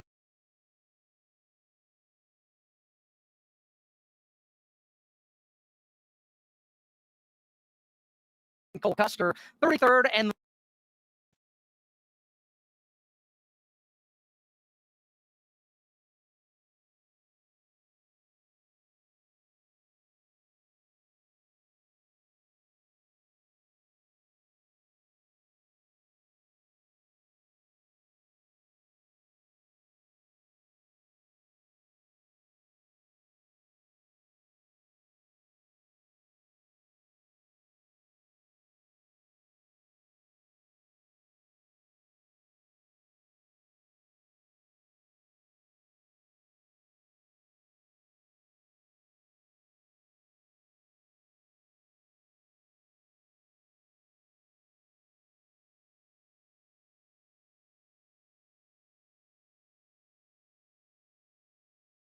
going away. Side by side are Ryan Blaney and Brad Keselowski. That's the fight for the second spot. Behind them, Kyle Busch and Denny Hamlin. Side by side with Chase Elliott looking to his outside as Chase Elliott did not come up to speed on the restart. Lost a couple of spots, regaining one of those now as he is in the 5th spot. Boy, Denny Hamlin just moving cars out of the way. Excuse me, Brad, coming through. Hamlin dropping down to the inside of Keselowski for 3rd. Brad Keselowski going to put up a little bit of a fight, still holds on to that 3rd spot, and now Denny Hamlin has to deal with Chase Elliott. Elliott making that outside move work, side by side with Denny Hamlin. Oh, strong in the outside lane as Chase Elliott takes the 4th spot away. Hamlin back to 5th. Now Elliott goes to work on Brad Keselowski for position number 3. Nearly gets into the back of him and tries to move him up the racetrack. Opens up the inside lane. Here comes Chase Elliott to the inside of Brad Keselowski for 3rd. Denny Hamlin couldn't get around Brad Keselowski. Perhaps Chase Elliott can.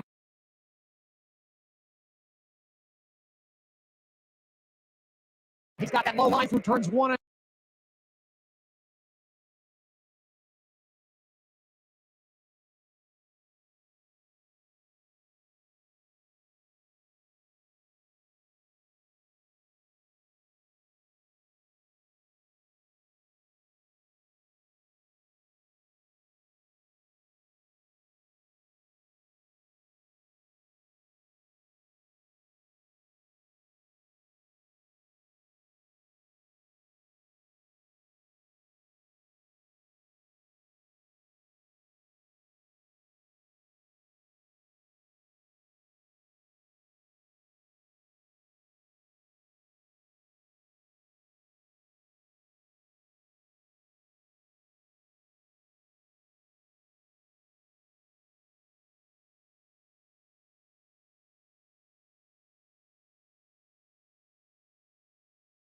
William Byron. Door open now for Kevin Harvick.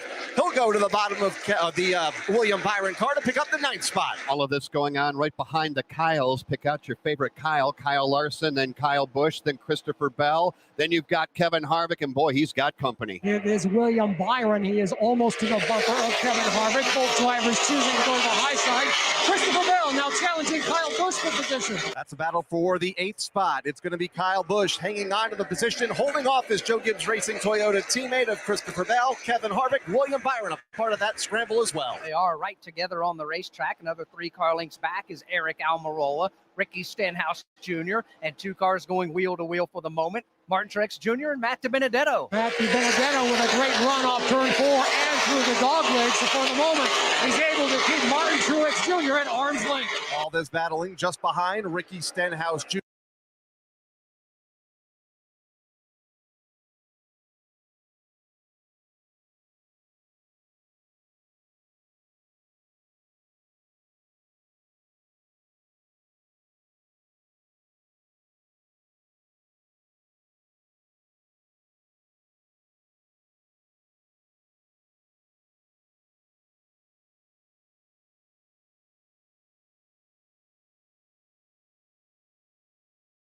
and just outside of the top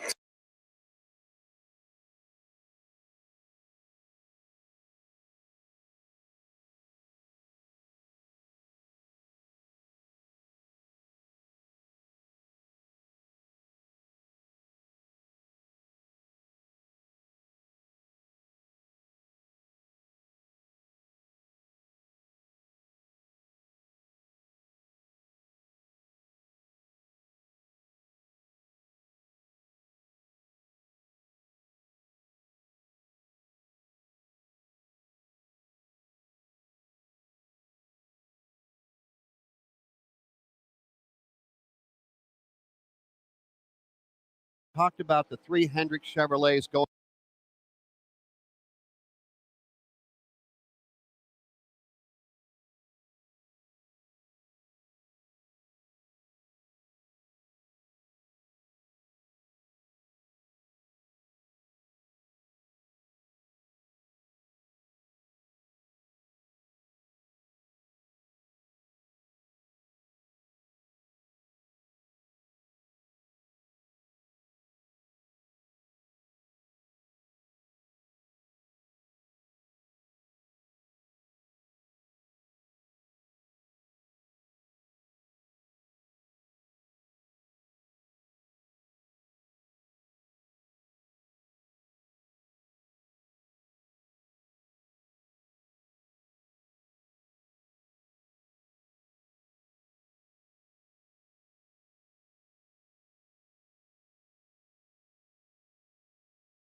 Better your stomach to improve.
Fortunately, Jeff, Kurt just came on the radio a bit ago and said, we're trending loose again. It's unbelievable. I don't know what to do. They worked on the right side with chassis adjustments. They made a left rear wedge adjustment that last time down, and they're still struggling with balance. So like you said, they started off really promising, but they're kind of scratching their heads now in this one car trying to figure out how to just keep the rear end in the racetrack. And that's Kurt Busch running in position number 17 after starting the race up front and ran the opening 30 to 40 laps inside the top 6. Right now, he's struggling just a bit. Further up, good race now shaping up for the number 2 position. Here comes Kyle Larson again, all over the back of Ryan Blaney through the dog leg. You just got to shake your head in amazement about Kyle Larson. It's as if he's the only car passing cars on the track. He makes a nice nifty move to the inside of Ryan Blaney. Nothing Blaney can do. Give the second spot to Kyle Larson. This battle for the second position, about a half straightaway behind race leader Joey Logano, already through turns 3 and 4. The battle for second in turn 3 now, led by Kyle Larson. By a car length, maybe a car length and a half over Ryan Blaney. That is second and third. All the way back to Brad Keselowski, 4th, and a good tussle on the racetrack for 5th. That is Chase Elliott and Denny Hamlin almost nose to tail as they enter into turn 1. Hamlin just a bit higher than Chase Elliott, but for the moment, not close enough to pull off the pass until they exit off the corner. Great run off of turn number 2 for Denny Hamlin. Goes right to the bottom of the racetrack to the inside of Chase Elliott to take that 5th position away. And that's exactly what he did, Kyle. By the way, the advantage Logano over Larson is 3.5. So let's make a note of that here on lap 129. 3.5 seconds, the difference between Logano and Larson. It's huge. There's no doubt about it. And then you get back to Blaney, Keselowski, Denny Hamlin, Chase Elliott, Kevin Harvick right now 7th. Truex goes 8th. William Byron 9th. And Kyle Busch goes in the 10th position. 1:59 to go in stage 2 next time by. A couple of drivers that have had some struggles today. Alex Bowman hit the wall early on to bring out a caution. Well, he's rebounded nicely. He's back to the 14th spot. Another one is Martin Truex Jr. He was running at the front of the field early on. Then his car really went away. He fell all the way back near the 20th position. But, Jeff, right now, Martin Truex is climbing the leaderboard yet again. Going after Chase Elliott. Chase way up in the PJ1. Truex running just below it. They'll exit off 4, hit the dog leg. Truex looking on. He's looking to pull the trigger very, very soon to the inside of Chase Elliott. Everybody goes to the traction compound on the high side.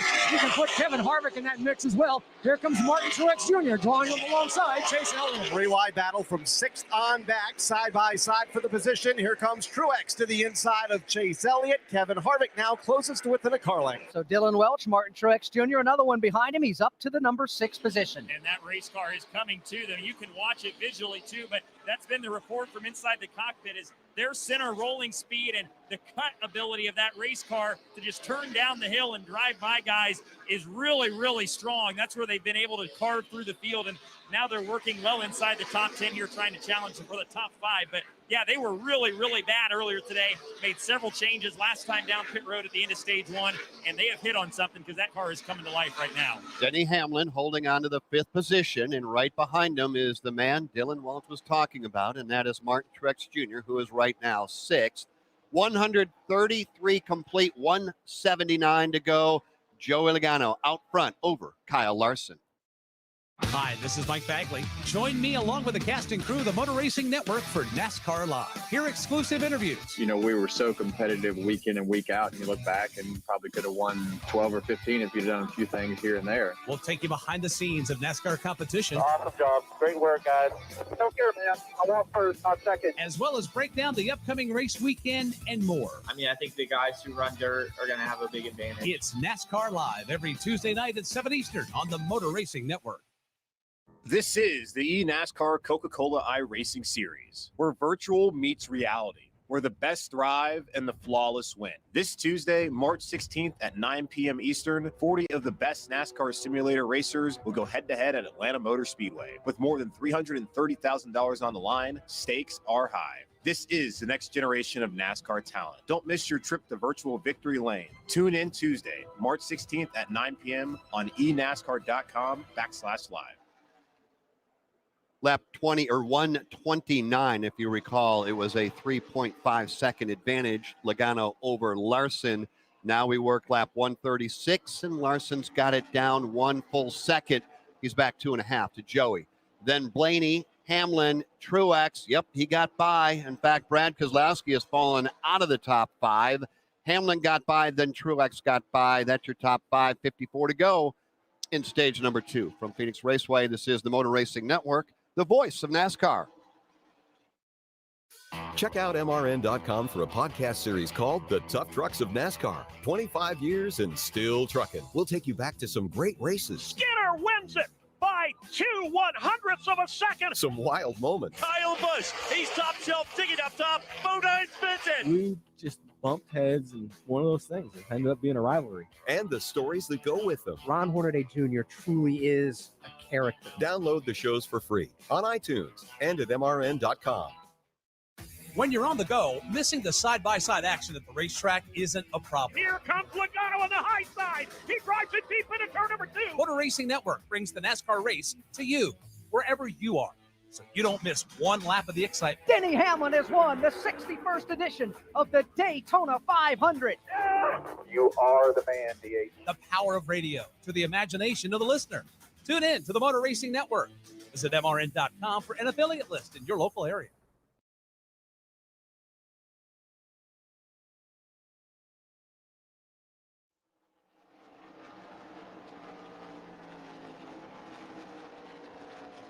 We knew they would be coming to pit road shortly. Postman and Dylan told us that. They're both right. Brad Keselowski, Kevin Harvick, Chase Elliott exit off the racetrack and come to pit road. So Brad will give up track position. So will Harvick. So will Chase Elliott. Let's cover the Kevin Harvick stop. He's into his box, was running inside the top 10. Feel like they've got a pretty good race car right now. Felt like on equal tires, they were one of the best cars on the racetrack, going around to change the right sides and now lefts for Kevin Harvick, 4 tires and fuel. Steve Post. Chase Elliott brings his automobile in and threw it onto the right side. He just has problem with drive off. A drive off is what he's looking for. Chase Elliott, 4-tire Sunoco Racing Fuel. Here's Brad Keselowski on 4-tire Sunoco Racing Fuel as well. For Brad Keselowski, Dylan Martin Truex Jr.'s in front of you. He is, and he felt like the race car was just getting a little bit disconnected the longer into the run they went. They made 4 tires, fuel, and an air pressure adjustment for Martin Truex Jr. Back to Steve. Now we've got Ryan Blaney in. Blaney brings his car into the attention of the crew. He said it was a little loose up off from the corner. For Ryan Blaney, a little loose off. Joey Logano is in. He needs a little bit freer in and off. He needs to tighten that race car up just a little bit for Joey Logano. Signboard is out for Denny Hamlin as well, as he's going to get his pit service. Let's go back to Dylan. It is busy down here at the entry to pit road. Austin Dillon in and out with service. Ricky Stenhouse Jr. is in. Ryan Preece is in. Everybody getting 4 tires and fuel down here. Stenhouse throughout the day has said that his race car was just a little bit edgy to start, but getting a little bit better. We see Cole Custer in down here as well, 4 tires and waiting on fuel for him. Steve, is there anybody else in front of you? Yeah, Christopher Bell is in 4 tires. Sunoco Racing Fuel on the Ream Toyota. 2 pit boxes in front of him. It was Denny Hamlin in for pit service. Their teammate at Joe Gibbs Racing, Kyle Busch, was in just a lap ago. He reported that the car was terrible. Loose in, tight in the center, loose off. So a major chassis adjustment for Kyle Busch here on lap number 143. Kyle Larson's team completes their pit service as well. He is now making his way back up the racetrack. Denny Hamlin's got a problem here in turn 4. Denny Hamlin goes way up the racetrack, nearly caught the outside wall, has been able to really get the car back up under and refire, but Denny Hamlin with a big problem here in turns 3 and 4. Not the only one with a big problem has happened again. We've got 2 penalties to hand out. One of them is Kyle Larson, busted for speeding not once, but now twice. Kyle Larson, man, what a dagger. And then we also have Kyle Busch that I believe had something get away or get outside of the pit area, but that's what we're hearing now is something left the pit area, and that is a penalty. And here comes Kyle Larson. Oh, this is going to be a killer for Kyle. 50 or make that 45 miles an hour down pit road when everybody is at speed. Well, and this is a tough one, and let's talk about it because Steve Post, your pit section here, most of it is here in the turn. It's a turning pit lane that goes inside turns 3 and 4, and when they measure this speed and get the tachometer set the way they want in these digital dashboards, it can be a different speed if you run the shorter way around this curve.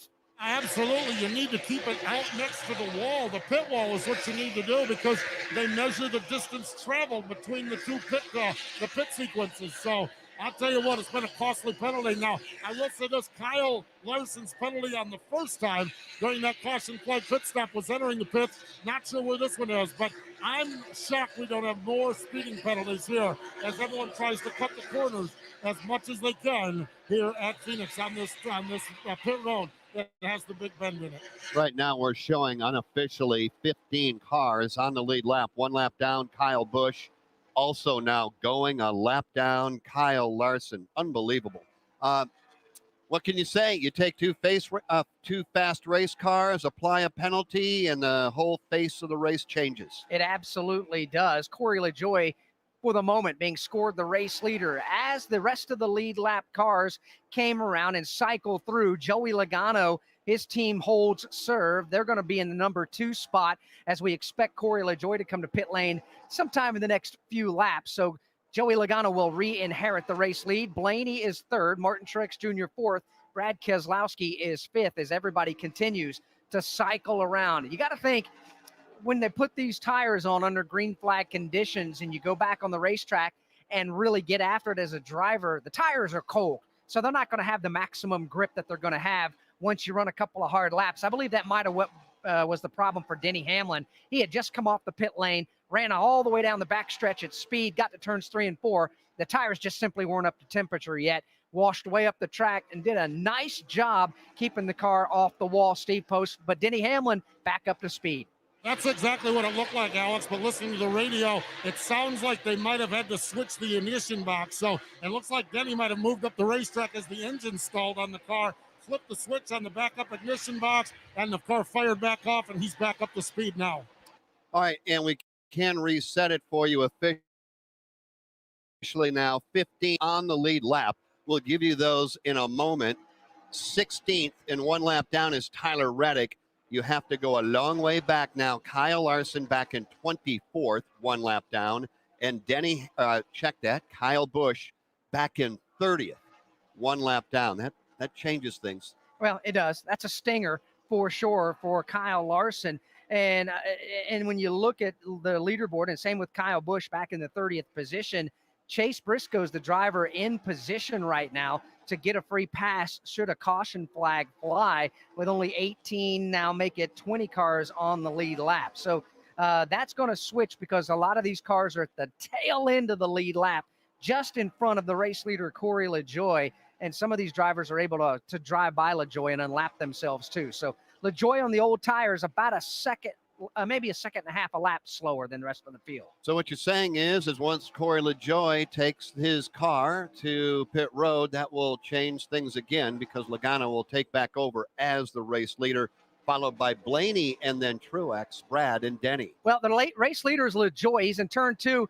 Kyle Larson, one lap down after the penalty, getting ready to go up and try to pass LaJoie on the backstretch. Yeah, that battle comes up the back straightaway, and we're keeping an eye on Joey Logano as well, who will be the race leader once LaJoie pits. Kyle Larson served his penalty and came out onto the racetrack just in front of Logano, as Larson now looks to get that lap back. We got to believe that Kyle Larson is going to own it. I mean, he was busted once. That's one thing. You get busted again, Alex, and you think, okay, you got to look in the mirror. That's not the crew fault. That's nobody's fault but the driver. So Kyle Larson more than likely is owning it, saying, all right, let's go. We'll get up on the wheel and we'll just have to do this. This is the first time he's ever had a speeding penalty here at Phoenix Raceway, and he got that on his very first pit stop back on lap number 33. Obviously, he's now earned a second speeding ticket, and he's having to work his way from the back of the field to the front again for the third straight time. Corey LaJoie is the race leader with 34 laps to go here in stage number 2.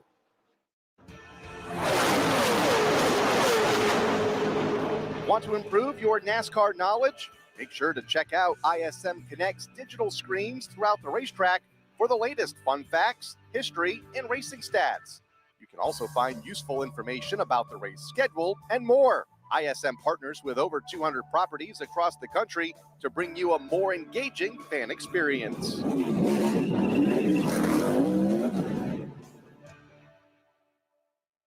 I'm Mike Bagley with the Motor Racing Network. To get the most out of your race experience, you need racing electronics. With a racing electronics scanner rental, hear uncensored communication from every team in the race, or tune in to hear the live radio broadcast. We are the champions! Yes! New in 2021, all racing electronics rentals must be purchased in advance online at racingelectronics.com, as no walk-ups will be allowed. Don't forget to rent early. Head over to racingelectronics.com to secure your weekend rental today. Field really jumbled up after a round of green flag pit stops, a couple of penalties handed out as well. Corey LaJoie stayed on the racetrack on older tires that don't have quite the speed the new ones do. Joey Logano has flown by, and Logano has taken the lead back away from Corey LaJoie. Continuing to ride in third spot is Ryan Blaney. 31 laps to go now here in stage number 2. From Phoenix Raceway, this is the Motor Racing Network, the voice of NASCAR. Citywide to countryside, whatever you drive, wherever you go, Hercules has the value, selection, and industry-leading warranty to get you there, no matter where the road takes you. Go to HerculesTires.com. There you can find the nearest authorized Hercules retail location to you. Plus, you can use the tire tracker to find out which Hercules tire fits your vehicle the best. That's HerculesTires.com. Hercules Tires, ride on our strength. On your ride home, catch NASCAR Today to keep up with the latest. Heck, it's always changing, it seems like, in NASCAR. Every weekday, you'll hear from the top newsmakers in the sport. I think it sounds really, kind of cool. Plus, some fun peeks behind the scenes. Bedtime is kind of like last lap around Talladega. Guaranteed chaos. Somebody's going to go away mad. I'm Chase Elliott. Listen to NASCAR Today every weekday right here on the Motor Racing Network.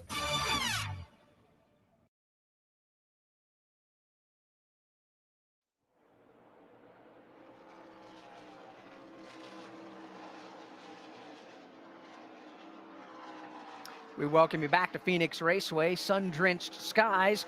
Joey Logano, the leaders. We work the closing laps of stage number 2. Corey LaJoie hanging in there like a hair in a biscuit in position number 2. Martin Truex Jr. up to position number 3. 24 laps are complete. Bubba Wallace trying to hold on to the tail end of the lead lap. 1 lap down, Austin Dillon, 25th. You go back to 29th, that's where you will find Kyle Busch. Kyle Larson, just to follow up on that story, is on the lead lap and running in 20th. So it's Logano, Truex, Corey LaJoie just draining that Sunoco fuel cell. Blaney and Brad Keselowski top 5, then Denny Hamlin, Kevin Harvick, William Byron, Chase Elliott, and Christopher Bell, top 10. As they continue to work under the green flag, LaJoie's lost a couple of more spots. Martin Truex Jr. has gotten by LaJoie for position number 2. Looking around the racetrack, LaJoie's troubles may not be done just yet. Everybody begins to stack up at the back bumper following Corey LaJoie. It looks like Blaney's now gotten by, and now Brad Keselowski, Dan's trying to do the same. Side by side with Corey LaJoie. In fact, Keselowski gets around Corey LaJoie down the back straightaway. Yeah, LaJoie on those older tires continues to backslide. Blaney went by a lap ago. Keselowski this time. Now Denny Hamlin closes in turn 4. Let's go back and revisit something that the postman said. Actually, you said it, Posty, on lap 110.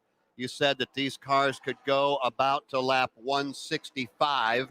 I have a feeling you're about exactly right, Steve, because at some point here in the next lap or 2, Corey's going to say, all right, guys, we're out of fuel.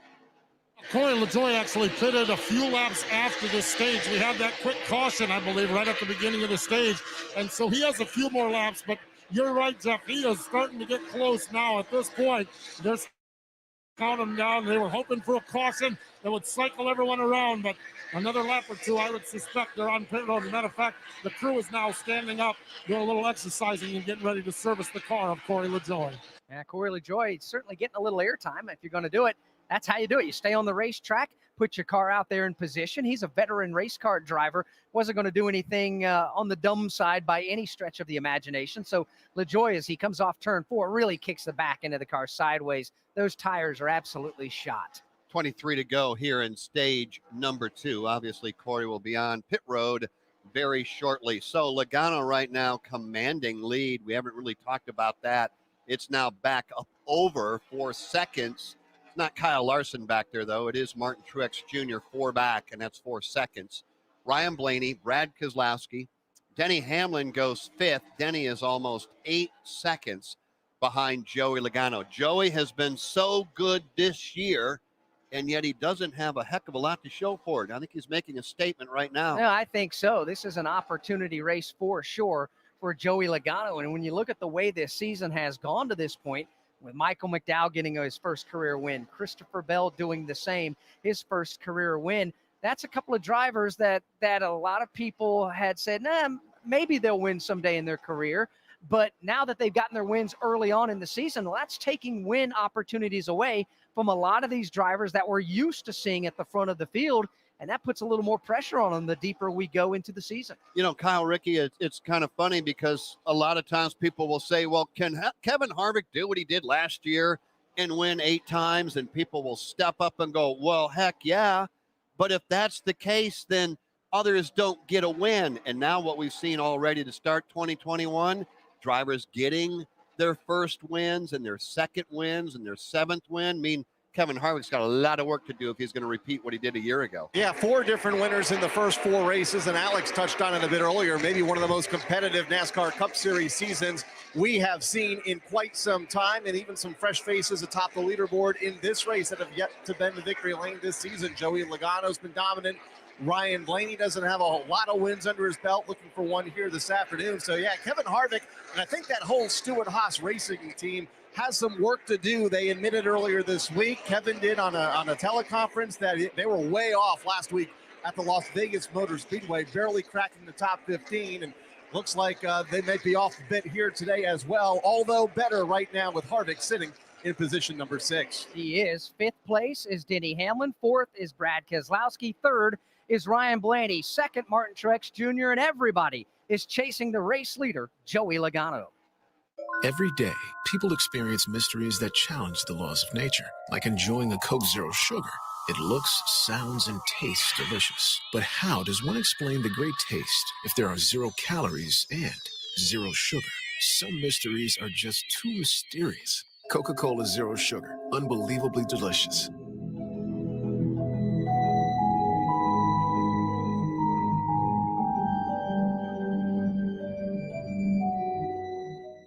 This is Steve Post of Wing Nation. Join Aaron Evernham and me every Tuesday and Thursday as we talk dirt. Sprint car dirt tracks, dirt racing, dirt racers, dirt news. From the National Touring Series to your local track, we cover sprint car racing coast to coast. Live Tuesdays at noon Eastern on wingnation.com and Wing Nation's Facebook page, or catch the podcast on podcast platforms or YouTube. Your go-to for 10 years of award-winning sprint car coverage, Wing Nation. Longest green flag run of the day is what we're doing right now. We're 77 laps in this run. However, there's just 16 laps to go here in stage number 2. Joey Logano's advantage over 2nd place Martin Truex Jr., 3.7 seconds. From Phoenix Raceway, this is the Motor Racing Network, the voice of NASCAR. This is Kyle Rickey. Join me and Hannah Newhouse each week on NASCAR Coast to Coast. We talk with drivers from NASCAR's National and International Touring Series and from your local NASCAR track. I'll talk with the Whelen Modified Tour Driver of the Week, and we give you all the latest race results. Watch on MRN.com, Facebook, or YouTube, or subscribe to the podcast on your favorite podcasting platform. NASCAR Coast to Coast, grassroots racing coverage you won't find anywhere else.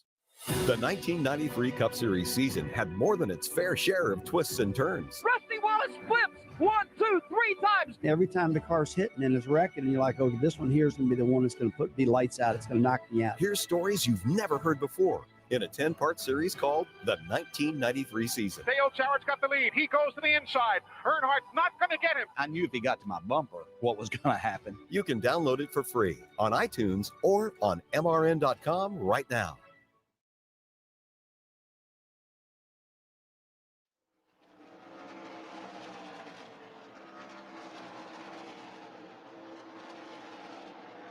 Thirteen laps to go in stage number 2.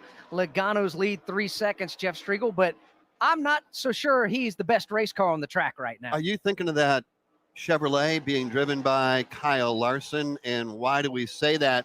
Kyle Rickey, you were noticing something during the break, and we were talking about it right after he came out of pit road after serving the penalty. Kyle Larson came out right in front of Joey Logano. Now, Joey has dominated this race so far, leading 84 laps. So, Kyle, why would Kyle Rickey, why would Kyle Larson potentially be the best car on the racetrack? Well, because right now he is a full straightaway ahead of Joey Logano. And you mentioned when Kyle Larson exited pit road after serving his penalty, Joey Logano was right there within a car length as they raced into turn number 1. And in the 30 or so laps since that penalty, Larson has just legged it out all by himself on the racetrack, gaining spots, putting cars that are lapped down behind him, and has created quite a distance between himself now and the race leader, Joey Logano, the length of the back straightaway. Kyle Larson, a very fast mount for sure. Now, Corey LaJoie still working the racetrack on the old tires. He does not have to come to pit road before the end of the stage. They got enough Sunoco fuel in the tank. Certainly the tires are gone away on that race car, but he is hanging in there, getting some track position, staying for the moment, Jeff, on the lead lap in 17th. As we have now just, 9 laps to go in the stage. This could be a nice little strategy to play out. Yeah, you got to believe that that's what he's trying to do right now, is just maintain this position on the lead lap. Then we'll come to pit road. We'll get Sunoco fuel. We'll get Goodyear tires, and we'll come back and have something for him. Is he in position to win the race? No. Is he in position to have a potential solid top 15 finish? Maybe so. What's going on right here? Denny Hamlin and Ryan Blaney going at it. Yeah, Blaney's loose off turn number 4. That enables that, it looks like that sea green and orange and white Toyota of Denny Hamlin to pull up on the bumper. Yeah, that's the battle for the third spot. They take identical lines through turns 1 and 2. For the moment, Ryan Blaney has the advantage off the corner. But only by a car length over Denny Hamlin, who closes in a bit off of turn 2 and up the back straightaway. Now within a car length, just 3 more car lengths back to Brad Keselowski, who runs 5th. And this battle for third is probably 50, 75 car lengths behind Truex, and Truex is that behind Joey Logano. Let's pick up that battle for third. Denny Hamlin looked briefly to the inside of Ryan Blaney. Nothing doing there. And now Denny Hamlin will go to the high side before he goes down the back straightaway. Out to close in on the slower car of Ryan Preece is his third place battle, led by Ryan Blaney, who opens the door to the bottom. Here comes Denny Hamlin to his inside. Good side-by-side racing off turn number 4.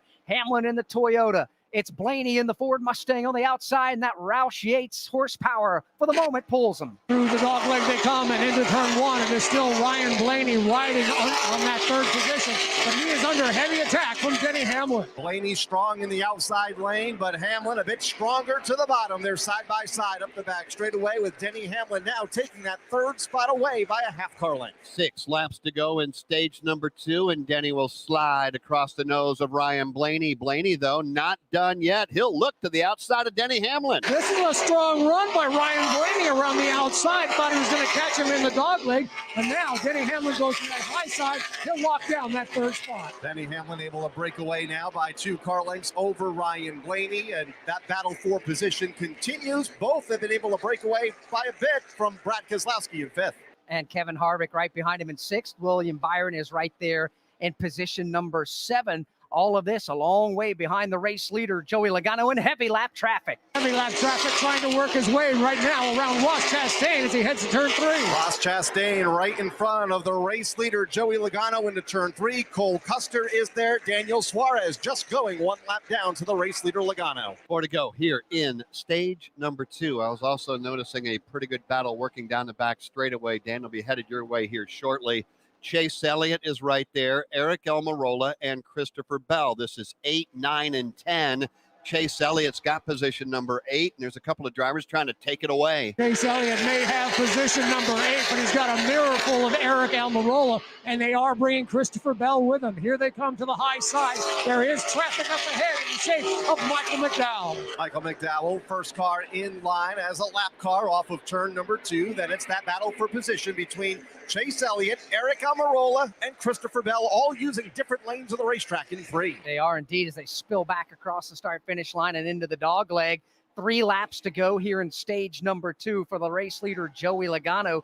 Jeff, he continues to work the back bumper of Ross Chastain over. Yeah, I think right now he is just trying to be patient and just take this car to the green and white checkered flag. He knows Truex is there, Dan. 2 to go, stage 2. You're absolutely right, Jeff. In fact, Joey Logano exercised a lot of patience just to get around Daniel Suarez because he had the luxury of a big lead. He could afford to do so. Right now, Joey Logano in the lead and not forcing the issue. Well, it's a 4-second lead. Here comes Martin Truex Jr. May not have time to get there, but it's down to about 6 or 7 car lengths as Logano battles with that lap traffic. He does indeed, right in the middle between Chastain and Suarez across the line. Final time here at Phoenix in stage number 2. Joey Logano goes to the dog leg, now goes to the high side of turns 1 and 2, and he is sandwiched between Ross Chastain and Daniel Suarez, and here comes Martin Truex Jr. Put the gap now down to about 7 car lengths. Daniel Suarez trying to get a lap back, goes to the outside of Joey Logano. They're side by side as Truex closes in within 3 car lengths. First stage win of the year is going to be handed to Joey Logano as he crosses the line. That is his first stage win of the year. Logano across the line, picking up the stage 2 green and white checkered flag. Top 10 as they come across. Martin Truex Jr. second. Denny Hamlin third. Brad Keselowski got by his teammate Ryan Blaney. Brad fourth. Ryan fifth. Kevin Harvick sixth. William Byron seventh. Eric Almirola eighth. Chase Elliott ninth. And Christopher Bell completes the top 10 in stage number 2. To show you how easy it is to file a claim with Geico, we hired a soap opera star. Gracious me, my car has storm damage and I've had to file a claim. Could it possibly get worse? Will my claims team leave me for someone else? Someone less intense? No. Actually, when you file a claim with Geico, you get your own dedicated claims team who promises to stay with you throughout the process. Oh, I've never known such loyalty. I can't wait for the second season. Geico. Great service without all the drama. Sir, are you aware you were going 40 miles an hour? This is a residential area. Sure, but I'm on my lawnmower? Wait, am I getting a ticket? No, I've just never seen anyone top 9 miles an hour on one of those bad boys. And mow their entire lawn in 30 seconds? What got into you? Well, it did fuel up at Sunoco this morning. At Sunoco, we know how to fuel peak performance. We've been doing it for American racing for over 50 years. Fuel your best.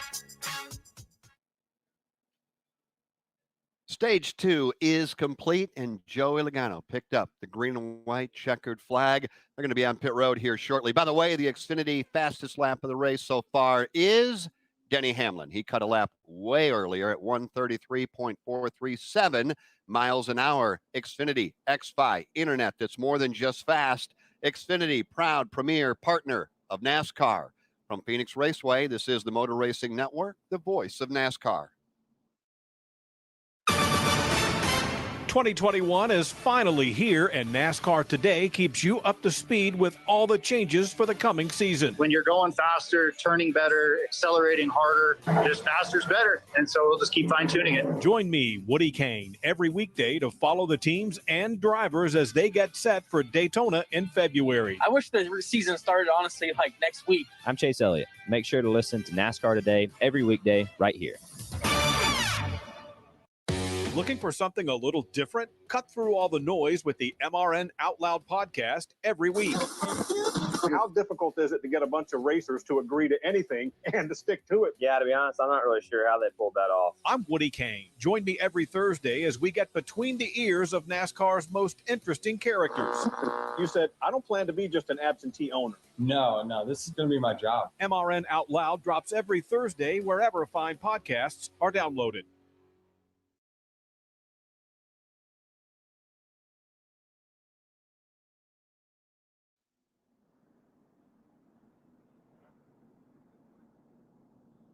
Stage 1 was won by Ryan Blaney. Now his teammate Joey Logano picking up the Stage 2 win. And I would think that Kyle Larson is thinking, we got what we wanted. We got that caution flag.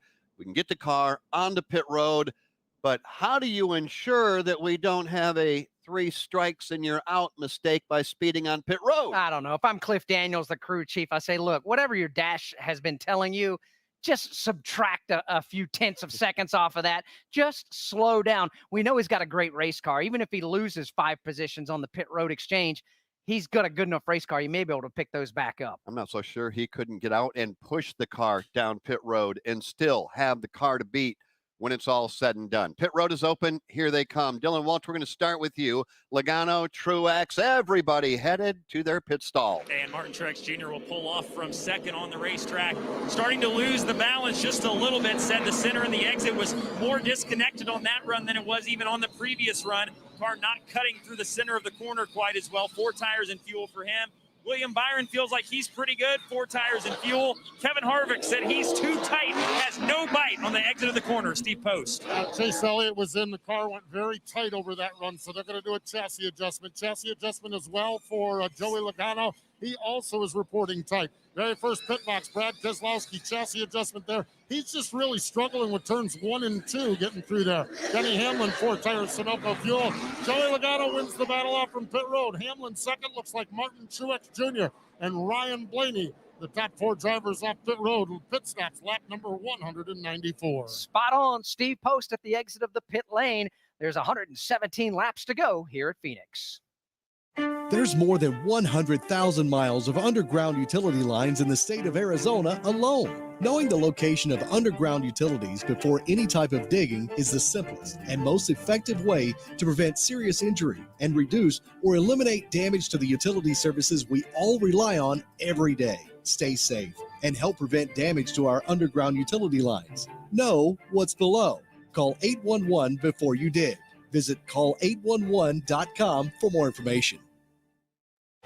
MRN Classic Races. Here they come. They're about 1,000 feet away from the flag stand. Green flag goes in the air. Hear all of the greatest moments in NASCAR history. Dale Earnhardt is going to win the Daytona 500 in his 20th try. From Bristol to Darlington. Jeff Gordon will drive across the stripe and post his 7th Darlington Raceway victory. To the sport's greatest stars. The winner will be again Cale Yarborough. Live, right here on the Motor Racing Network. Back here at Phoenix Raceway, pit service complete for everybody. The lap down cars now exit the pit lane after getting their routine service. Joey Logano is still the race leader. From Phoenix Raceway, this is the Motor Racing Network, the voice of NASCAR. If you suffer from heartburn or other digestive-related disorders, then there is a new, safe, better, and natural alternative to better digestive wellness and heartburn relief. Praxid not only provides relief of heartburn, but Praxid takes a 360-degree approach to support better digestion, protect you from harmful bacteria, and also balance your stomach to improve digestive functions. We like to think of it as the multivitamin of digestive health. It's the only product to combine all natural ingredients known for the digestive health properties into a single patented product. Praxid also comes in easy-to-carry packs. Praxid relieves, restores, and maintains a healthy digestive system. Praxid is available here for only $39.95. Shipping and handling is free, and your money back is guaranteed. To take advantage of this special radio offer, call now 1-800-829-5688. That's 1-800-829-5688. Again, 1-800-829-5688.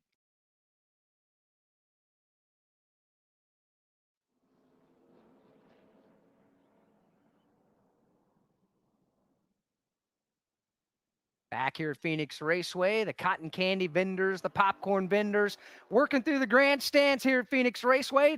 A lot of fans on hand here, and it's great to see. Absolutely is. 1:15 to go. That's what the fans are waiting on, the final 115 lap. The stages are over. In our NASCAR Live pre-race show, Rusty Wallace gave you his Progressive keys to winning today, presented by Progressive Insurance. You could save big when you bundle your auto, home, motorcycle, RV, or boat. You can find out more. Visit progressive.com. What do you have to say, Alex? And Well, do you agree? So far, his first key to the winning today's race, make your car handle everywhere. You're going to have to drive everywhere on this racetrack with the traffic, with the changing conditions. And right now, some teams are doing an outstanding job of maintaining track position and adjustments, while others are struggling mightily. So I'd say that 50-50 split. The second key from NASCAR Hall of Famer Rusty Wallace, be careful of on the bottom in turn one, especially on restarts. I think everybody gets an A+ on that. We saw Kevin Harvick drive all the way down on the apron up against the inside safer barrier on a restart. It was spectacular. Great car control there. And his third key, speaking of Rusty Wallace, our NASCAR Hall of Fame analyst here, the restarts, they're key and they're wild. So far, everybody has been wild, but tame at the same time because nobody's really bounced off of one another. I think once we get further into this race, if there's a couple of more restarts, I think things get a little more physical. I agree with you. That's Alex Hayden. Those are the keys to winning today, along with Rusty Wallace. Brought to you by Progressive.com. You can find out more. Just visit Progressive.com. All right. What do you think, Posty? You know, we're talking about a couple of very fast race cars. You've been watching Joey Logano. You've been watching Kyle Larson. Joey at the front of the field, Kyle back in 11th. We still got a long way to go, but I got to believe both of those drivers are well aware of how good they are on the racetrack at this point in the event. And I think they're both aware of how good the other one is. Joey needed only look out his windshield to see Kyle driving off into the Arizona sunshine. So it's been fun to listen to Kyle Larson and Cliff Daniel. Cliff Daniel, you can tell the tone in his voice. He knows he's got something special, not only in a race car, but in a driver. But boy, you guys with restarts and all the fun stuff we have here at Phoenix, this one's not going to be over until they wave that checkered flag, because a lot of distance still to travel between all of the competitors remaining active here in this race. Everybody doubles up for the restart before they get to the Geico restart zone, though. 3 drivers fall to the tail end of the field for speeding on pit road. They're Chase Elliott, Eric Almirola and Ross Chastain all busted for speeding. They'll go to the back of the field for the restart as they make their way into turn 3. Whether you rent or own, Geico makes it easy to bundle home and car insurance. Having a home is hard work, so get a quote at geico.com easy. Through the Geico restart zone they go. Green flag goes in the air, and we're racing again at Phoenix. Oh, Joey Logano gets tagged. Nearly spins the race car off the front bumper of Martin Truex Jr. Gets tagged, but maintains the lead, leads the field into turns 1 and 2. It is Denny Hamlin and Brad Keselowski side by side for second. As Logano pulls away at the point, Denny Hamlin in the outside lane second. They are 3 wide for position number 5. Here's Byron to the inside of Harvick, who's to the inside of Ryan Blaney. They were 4 wide, deeper in the field off of turn number 2. They're 3 wide off 4. Man, oh man, what a race. Let's follow Eric Jones way down on the apron. Still 3 wide for that 5th position. Followed back, that's where you find Eric Jones. Now he's on the rear bumper of Christopher Bell. That's for a fight inside the top 10. Kyle Larson a part of that battle as well. He'll pass Eric Jones. Now go to the outside of Christopher Bell and go to work on Kevin Harvick. Great racing from second on back. Indeed it is. Hamlin has the second spot. Side by side for third. Brad Keselowski taking the shortcut under Ryan Blaney. Oh, he went way deep into that dog leg. Did it pay off dividends? He rejoins the proper racing service side by side with Ryan Blaney.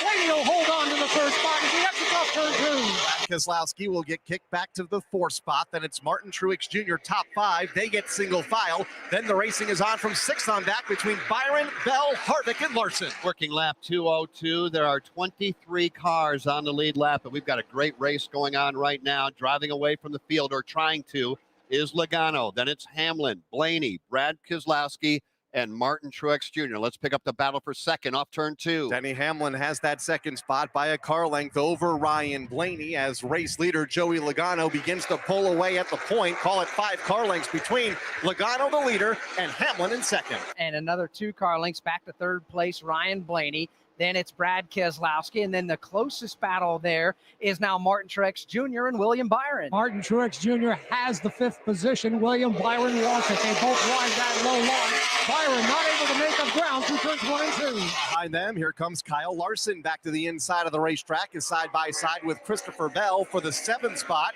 Kevin Harvick a part of that battle as well. A 3-way scramble from 7th on back. See, Bell's got 7th. Kyle trying to take it away. Kevin Harvick looking on. Good 3-car battle through the dogleg. All right, Larson's not backing off at all. He's trying to wrestle away the 7th position from Christopher Bell. Right behind Bell, you've got Kevin Harvick. That's a 3-car fight for the 7th position. For the moment, Bell has a nose on his front. Harvick has the best seat in the house of this side-by-side battle. That for the 3rd time by is locked up side-by-side with Bell to the outside of Kyle Larson. Harvick with nowhere to go. This is the battle for 7th, 8th, and 9th. It sounds like a law firm. Larson, Bell, and Harvick. They're still side by side racing to turn 1. It looks like Kyle Larson has laid down the law. He takes over that 7th position.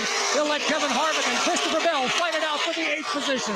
Harvick to the inside of the racetrack. Christopher Bell goes top side by side for that 8th spot. Bell with the advantage to the outside of Harvick as Harvick battles back to the bottom, still side by side. Further up, Truex by Keselowski. Martin now to 4th. Brad back to 5th. Then it's William Byron. He goes 6th, and an ongoing battle for 7th. Kyle Larson legging it out for that 7th position. He opens up a gap of about a car length and a half over Christopher Bell. Right on his bumper is Kevin Harvick. Single file for a moment. Now Harvick dives out of line right to the bottom of the racetrack with that Stewart-Haas Racing Ford to the inside of the Toyota of Christopher Bell to pick up the spot. He does, and slides right up across the nose of that red, black, and white Ream Toyota of Christopher Bell. Chris rolls out of the throttle, lets Harvick get away. So Harvick has that 8th position. Right behind him is Christopher Bell in 9th. And now is Ricky Stenhouse Jr. in the 10th position. Harvick using the low line for a change here in turns 1 and 2. Stenhouse closing in just a bit,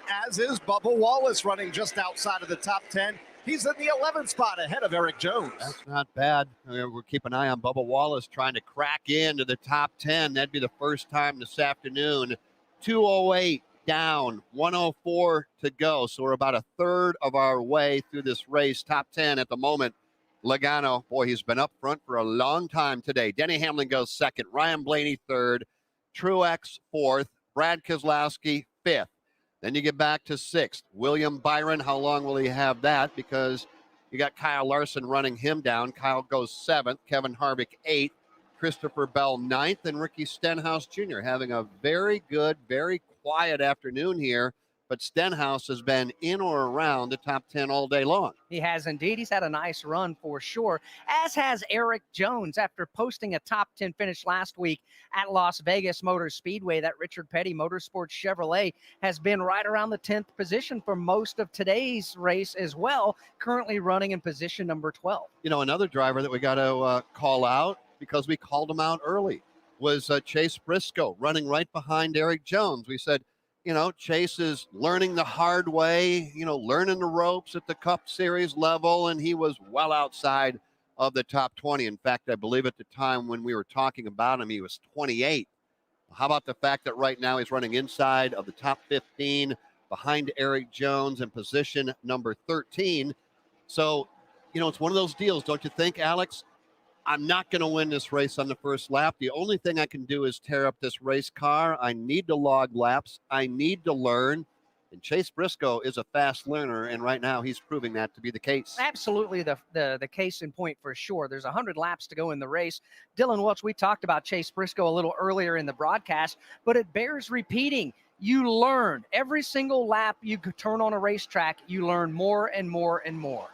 There's no doubt about that. And again, I think that just goes back to, like we talked about, like you said, Alex, that these races are so long that even if you're not good at the beginning, you've got a long time to get your race car figured out or figured out how to drive a certain racetrack to make your car come to you and make your car a little bit better. And I think that's what separates the really good guys from the guys that are just, you know, good drivers, but maybe not great drivers, is that ability to adapt on the fly, figure out what you need to do to, one, get your race car better, but how you can improve it in the driver's seat as well. And obviously Chase Briscoe, with a background in dirt racing, he's familiar with that concept of searching until you figure out what your race car likes. And not saying that was necessarily the case today, but as you guys alluded to, they were not very good at the start of the day, and now they find themselves solidly inside the top 15 here, still with a long ways to go to try to advance even further up the leaderboard. So been a nice day of persistence for sure for Chase Briscoe. And by the way, that is Dylan Welch. He is being joined on pit road by Steve Post. You've got Dan Hubbard and Kyle Rickey watching everything in the turn positions.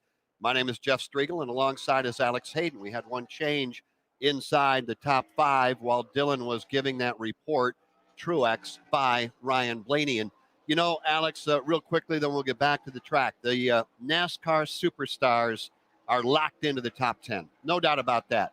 But then you get back and you see Bubba Wallace in 11th and Eric Jones and Chase Briscoe, Cole Custer running 16th, Tyler Reddick, all running in between 11th and 19th. And realistically, that is tomorrow's stars on display here today. Absolutely is. And these drivers, much like what Dylan was talking about, the more seat time they get, the better off they're going to be. Certainly some racetracks suit a driving style better than others. You can think about Tyler Reddick. If we raced at Homestead Miami Speedway 5 times, there's a good chance he's going to win 4 of those 5 races. That just fits his style. Other tracks become a better challenge to try to conquer and try to get the feel that you need to get around certain racetracks. Phoenix Raceway is one of those most difficult tracks, given the fact that it's so oddly shaped, different banking in turns 1 and 2 than 3 and 4. But you know what? That's what makes it unique. Need to stock up on race day snacks and other essentials? Instacart is fast, just like your favorite driver. Get fresh groceries and more delivered from your favorite local stores in as little as 2 hours. Just download the app or go to instacart.com. Place your order, and a super fast shopper brings your items to you with safe, contactless delivery. Shop Instacart now to get $10 off your first order using the code Phoenix10. Offer valid until March 21st on first $35 order while supplies last. Fees, taxes, and/or tips may apply. Delivery subject to availability. Additional terms apply. Are you ready? To help children forget about their serious medical conditions so they can just be a kid. Then support Victory Junction, which is the dream of late race driver Adam Petty, who wanted to build a camp where children concentrate on fun and laughter, not illness or disability. At Victory Junction, kids enjoy ziplining, horseback riding, swimming, fishing, all in a medically safe environment, all at no cost to the camper. What do you say, Richard Petty? Let's do this. Learn more at victoryjunction.org. No changes in the top 5 as we have 92 laps to go. Joey Logano leads, Denny Hamlin, Martin Truex Jr. 3rd, Ryan Blaney 4th, And Brad Keselowski is currently 5th as we work under the green flag. From Phoenix Raceway, this is the Motor Racing Network, the voice of NASCAR. Check out MRN.com for a podcast series called The Tough Trucks of NASCAR. 25 years and still trucking. We'll take you back to some great races. Skinner wins it by 2/100ths of a second. Some wild moments. Kyle Busch, he's top shelf digging up top.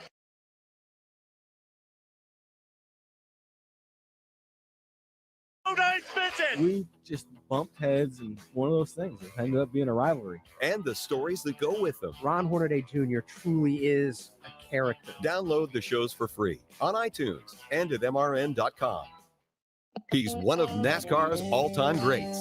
The kid who took on the good old boys and changed NASCAR. Jeff Gordon races back to the checkered flag. If you can drive a car out of control like that, I thought this kid's going to be a star. MRN presents a 10-part podcast series that traces Jeff Gordon's rise to NASCAR legend. Would he win again? The answer is yes. He'll win at Martinsville. Jeff Gordon, the colorful career of the Rainbow Warrior.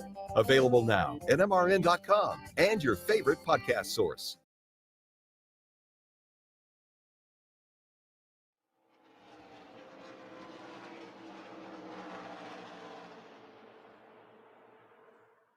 We welcome you back to Phoenix Raceway. We've had 7 different drivers take their turn leading today's Instacart 500. Jeff Striegel, might we have the 8th very soon? I think we might, Alex Hayden. We're watching Truex track down the leader, Joey Logano. Logano's lead was about 7, if not 10 car lengths over second-place man Martin Truex Jr., but that has been a race. They have to deal with a lap machine, but here comes Martin Truex Jr. on the charge off of turn 2. Down to less than a car length. In fact, he gets a great run off turn 2. Truex pulls up alongside Joey Logano, takes the top spot away by the time they get to turn 3. Will pull away by a full car length over the nose of the yellow and red Shell Pennzoil Ford Mustang, but Logano not giving up the ghost yet. It's an impressive run by Martin Truex Jr. as he tries to shake loose of Joey Logano. They go to the high side. Now they dive down low on the exit of turn 2. They'll swing wide to the exit of turn number 2. Martin Truex Jr. able to break away by 2 car lengths over Joey Logano, who settles in the line in second. I'll make a note of this. On lap 224, Truex will lead his first lap of the afternoon, taking it away from Joey Logano, who has led a grand total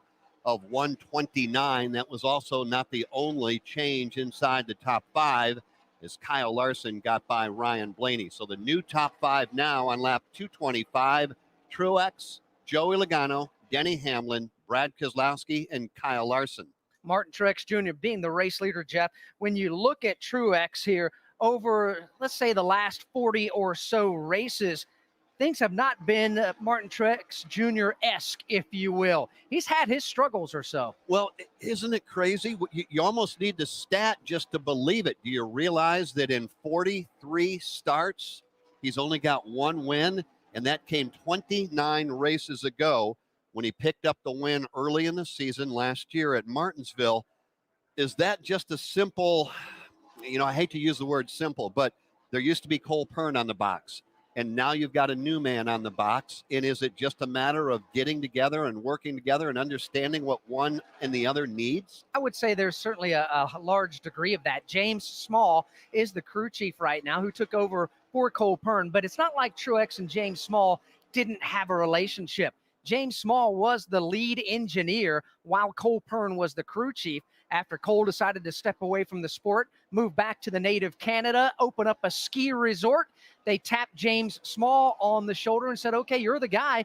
Go lead the charge here for Martin Truex Jr. There's got to be a degree of communication that has to take place to understand what Martin wants out of a race car.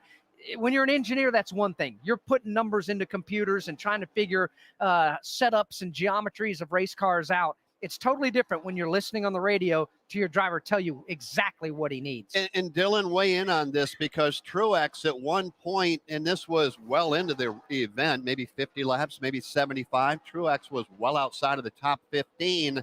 They're not anymore. They stayed true to their plan, and it's paying dividends now. It absolutely is. And I think one thing, too, that defines their relationship and shows you how well they do work together has been showcased today. And that's just the ability to take a car that was not very good and stay calm, make the changes on it that were necessary to get it much better. And now they've gone from being really just quite frankly bad, throwing the kitchen sink at it through good communication from driver and crew chief, and now they find themselves driving to the lead. So, yes, there is some learning pains that sometimes come with a new driver and crew chief relationship, but I think the strength of a good pairing is when they are able to communicate effectively and take a race car that's not good and make it into a great race car, which I think is what they've done today. So, good sign for sure that early in the season you can do that, and we'll see if Truex can hang on here over the final 80 laps. See what he's doing it right now. He is riding off into the desert right now over Joey Logano. 1.5 seconds the advantage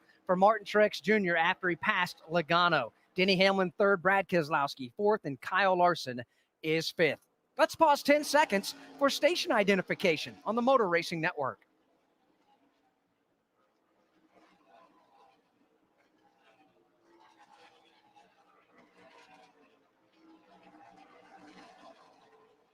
Motor Racing Network is live in Avondale, Arizona at Phoenix Raceway as we run the NASCAR Cup Series and the Instacart 500. So glad you can join us this afternoon. I'm Alex Hayden alongside Jeff Striegel. Dan Hubbard is out in turns 1 and 2. Kyle Rickey's on the back straightaway for us this afternoon. And on the pit lane is Steve Post and Dylan Welch. Joey Logano has dominated this race up until about 10 laps ago. Joey leading 129 of the 234 that we've completed, but just recently Truex got by, and now Martin is the leader over Joey. Denny, Brad Keselowski, Kyle Larson, top 5. Posty, who's been on pit road along with Dylan Welch. Steve, let's talk about it. Last time the cars were on pit road would have been lap 194. Full tank of Sunoco fuel, 4 brand new Goodyear Racing Eagles. How soon would they need to come back to pit road? Well, Jeff, they can go till about lap 274, so they can go about 40 more laps. One of the key numbers, though, we've just surpassed is that the fuel window to make it to the end of the race is now open. So a caution now or a pit stop now, and the teams would be able to go to the end. If it's like we saw in stage number 2, a long green flag run, I would suspect they will go just a little longer than splitting the stage. The split stage mark halfway through this stage, as far as the fuel run goes, is lap 253. That's 18 laps from now. So I would suspect 18 to 20 laps from now, we'll likely see cars on pit road. And if it stays green, that would be the final stop for the afternoon. That report from pit road is presented by O'Reilly Auto Parts. Think O'Reilly Auto Parts for all of your car care needs. Get guaranteed low prices and excellent customer service at O'Reilly Auto Parts. Better parts, better prices every day. Progressive presents The Sounds of the Old World. The year is 2019, and someone is waiting for the previews to start in a movie theater. Hey, you want anything? Popcorn? Soda? No, nothing. This has been The Sounds of the Old World. Brought to you by Progressive, where drivers can still switch and save like it's 2019. Quote today at Progressive.com. Progressive Casualty Insurance Company and Affiliates. Blue Green Vacations, the official vacation ownership provider of NASCAR, invites you to believe in the power of vacation. With Blue Green, you can create the vacation that fits your lifestyle. Sharing a lifetime of memories at a collection of unique, locally inspired resorts and popular destinations across the U.S. Blue Green owners also enjoy exclusive access to VIP NASCAR packages that deliver the thrill only NASCAR can provide. Start your vacation journey today at bluegreenvacations.com. Continuing to work under the green flag here with 73 laps to go. Martin Truex Jr.'s lead over Joey Logano is 2.3 seconds. From Phoenix Raceway, this is the Motor Racing Network, the voice of NASCAR. When you're on the go, missing the side-by-side action at the racetrack isn't a problem. Here comes Logano on the high side. He drives it deep into turn number 2. Motor Racing Network brings the NASCAR race to you, wherever you are, so you don't miss one lap of the excitement. Denny Hamlin has won the 61st edition of the Daytona 500. You are the man, D8. The power of radio to the imagination of the listener. Tune in to the Motor Racing Network. Visit MRN.com for an affiliate list in your local area. Hi, this is Mike Bagley. Join me along with the cast and crew of the Motor Racing Network for NASCAR Live. Hear exclusive interviews. You know, we were so competitive week in and week out, and you look back and you probably could have won 12 or 15 if you'd done a few things here and there. We'll take you behind the scenes of NASCAR competition. Awesome job. Great work, guys. Don't care, man. I want first, not second. As well as break down the upcoming race weekend and more. I mean, I think the guys who run dirt are going to have a big advantage. It's NASCAR Live every Tuesday night at 7 Eastern on the Motor Racing Network.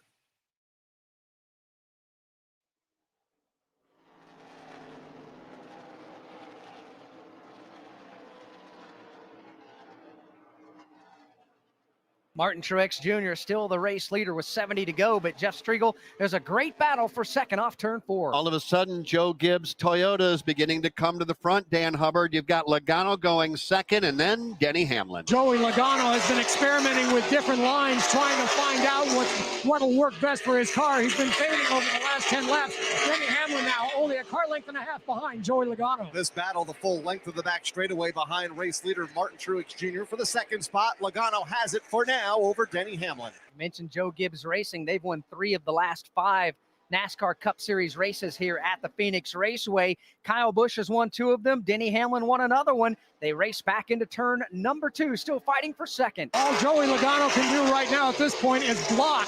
If Hamlin goes high, so too will Joey Logano. They make their way nose to tail off the turn. Angles out wide off of turn number 2 does Logano. That allows the third place Denny Hamlin car to close in just a bit within the car length, but still can't make a move. So the Joe Gibbs Toyotas right now go 1, 3, and now 6 as Christopher Bell got by Ryan Blaney. Where in the world's that other 4th Toyota out of the Joe Gibbs Racing camp? That's Kyle Busch. He's 1 lap down back in 23rd. I was going to use the word awful. Maybe I shouldn't use it. What a disappointing start to the 2021 season for Kyle. Man, oh man. Yeah, I'd say so. I mean, this is not what we're used to seeing. However, when you look at Kyle Busch, though, he's part of that crew chief change that we had. Ben Bayshore, the crew chief now for Kyle Busch. And while they won a handful of races together in the NASCAR Xfinity Series, they won, obviously, the Busch Clash to start things off on the road course at Daytona in that non-points paying race.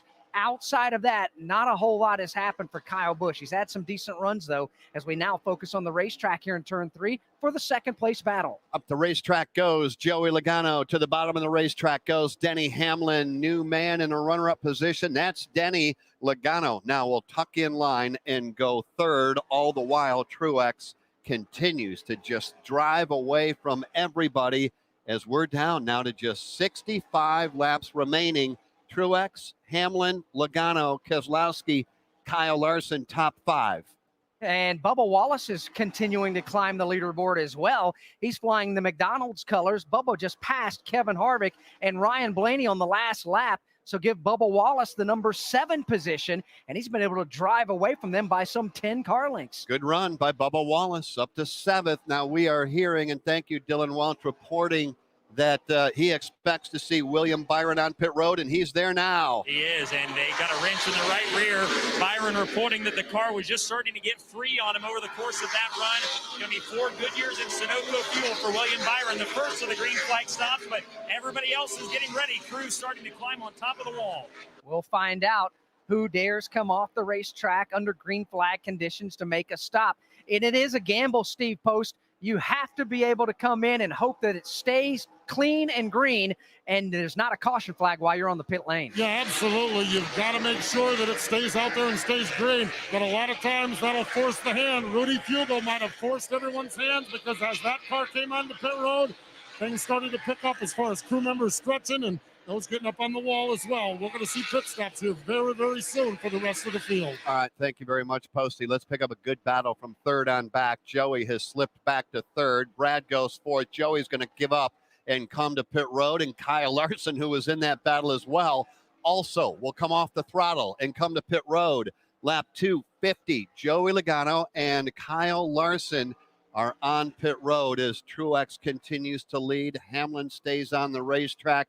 Pretty much like you had pointed out, Steve Post, you expected them to come to pit road before 274. You said the pit road window was open. It is, and here they come.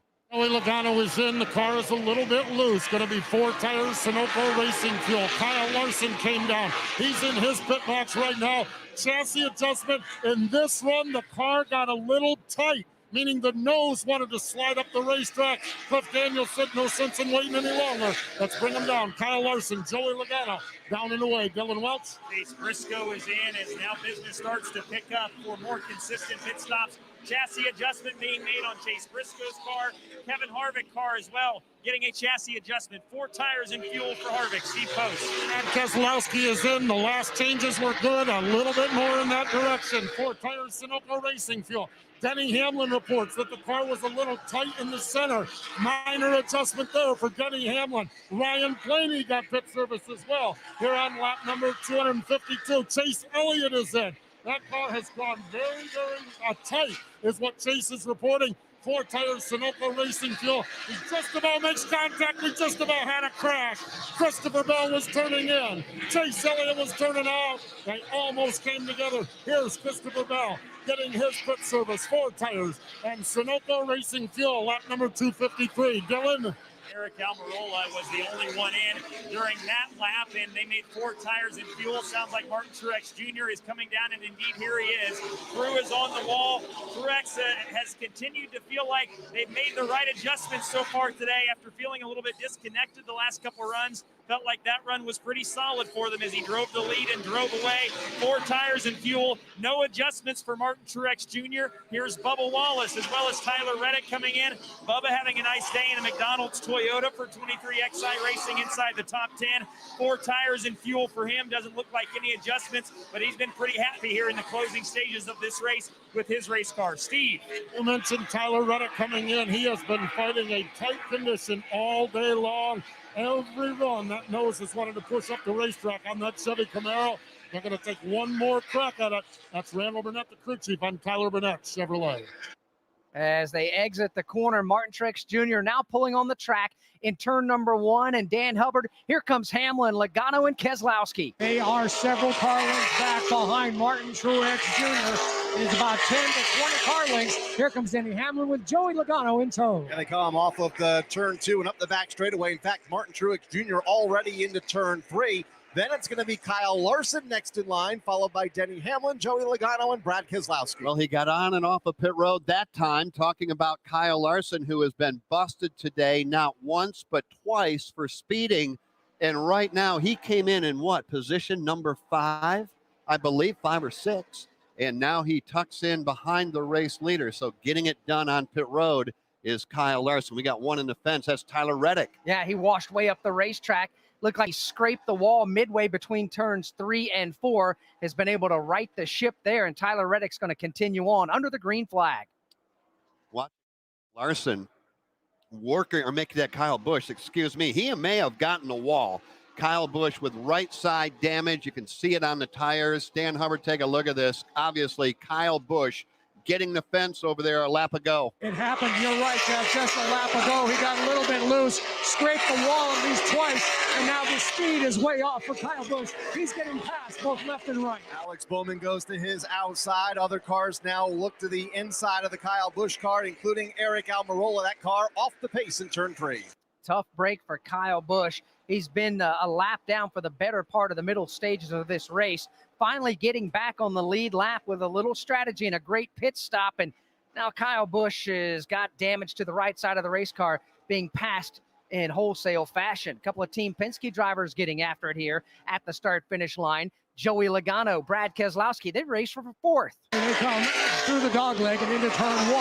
Not much of a gap between them at all. In fact, Brad Keselowski looked briefly to the inside of Joey Logano as they exit off turn 2. There they come off the corner, battling for that 4th position. Less than a car length between them. Joey Logano has the spot. Keselowski right on his back bumper, now looks to the inside. All right, with pit stops now complete, let's give you a quick look at the top 10. 2:59 down, 53 to go. It is Truex leading over Kyle Larson by 1.5 seconds. That's not a lot. Denny Hamlin goes 3rd. Logano and Keselowski battle for 4th and 5th. Christopher Bell goes 6th. Kevin Harvick 7th. Ryan Blaney 8th. William Byron is 9th. And Bubba Wallace completes the top 10. I'm Mike Bagley with the Motor Racing Network. To get the most out of your race experience, you need Racing Electronics. With the Racing Electronics scanner rental, hear uncensored communication from every team in the race, or tune in to hear the live radio broadcast. We are the champions. Yes! New in 2021, all Racing Electronics rentals must be purchased in advance online at racingelectronics.com, as no walk-ups will be allowed. Don't forget to rent early. Head over to racingelectronics.com to secure your weekend rental today. Grassroots Racing. It's where I got my start and what we talk about on NASCAR Coast to Coast. I'm Hannah Newhouse. Join me and Kyle Rickey each week as we talk with drivers from NASCAR's National, International Touring Series, and your local NASCAR track. Kyle talks with the Wheel and Modified Driver of the Week, and we give you all of the latest news and race results. You can watch on MRN.com, Facebook, or YouTube. You can also subscribe to the podcast on your favorite podcast platform. NASCAR Coast to Coast, grassroots racing coverage you won't find anywhere else. Back at Phoenix, under caution, Tyler Reddick getting into the fence over in front of Dan Hubbard, cutting down a right front tire, and then he had to hold on to that as he worked through 3 and 4, shedding some Goodyear tire along the way. So NASCAR putting out the caution for debris and for Tyler Reddick. Under caution, 262 down, 50 to go. Truex over Larson. Hamlin, that's your top 3 from Phoenix Raceway. This is the Motor Racing Network, the voice of NASCAR. Citywide to countryside, whatever you drive, wherever you go, Hercules has the value, selection, and industry-leading warranty to get you there, no matter where the road takes you. Go to HerculesTires.com. There you can find the nearest authorized Hercules retail location to you. Plus, you can use the tire tracker to find out which Hercules tire fits your vehicle the best. That's HerculesTires.com. Hercules Tires, ride on our strength. The 1993 Cup Series season had more than its fair share of twists and turns. Rusty Wallace flips 1, 2, 3 times. Every time the car's hitting and it's wrecking, you're like, oh, this one here is going to be the one that's going to be lights out. It's going to knock me out. Here's stories you've never heard before in a 10-part series called The 1993 Season. Dale Jarrett's got the lead. He goes to the inside. Earnhardt's not going to get him. I knew if he got to my bumper, what was going to happen. You can download it for free on iTunes or on MRN.com right now.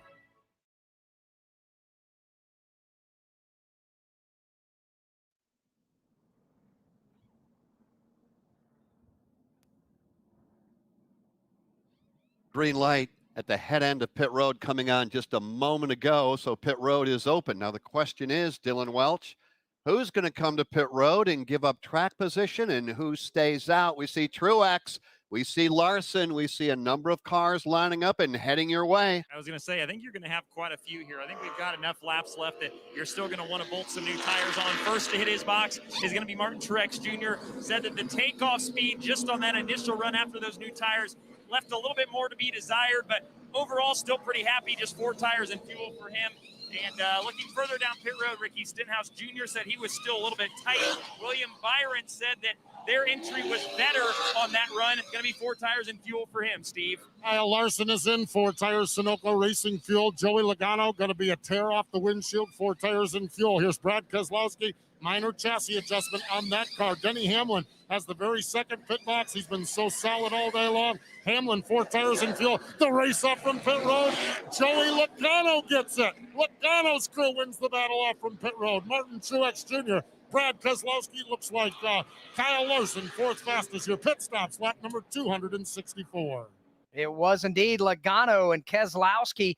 They picked up 4 positions and 2 positions each, respectively.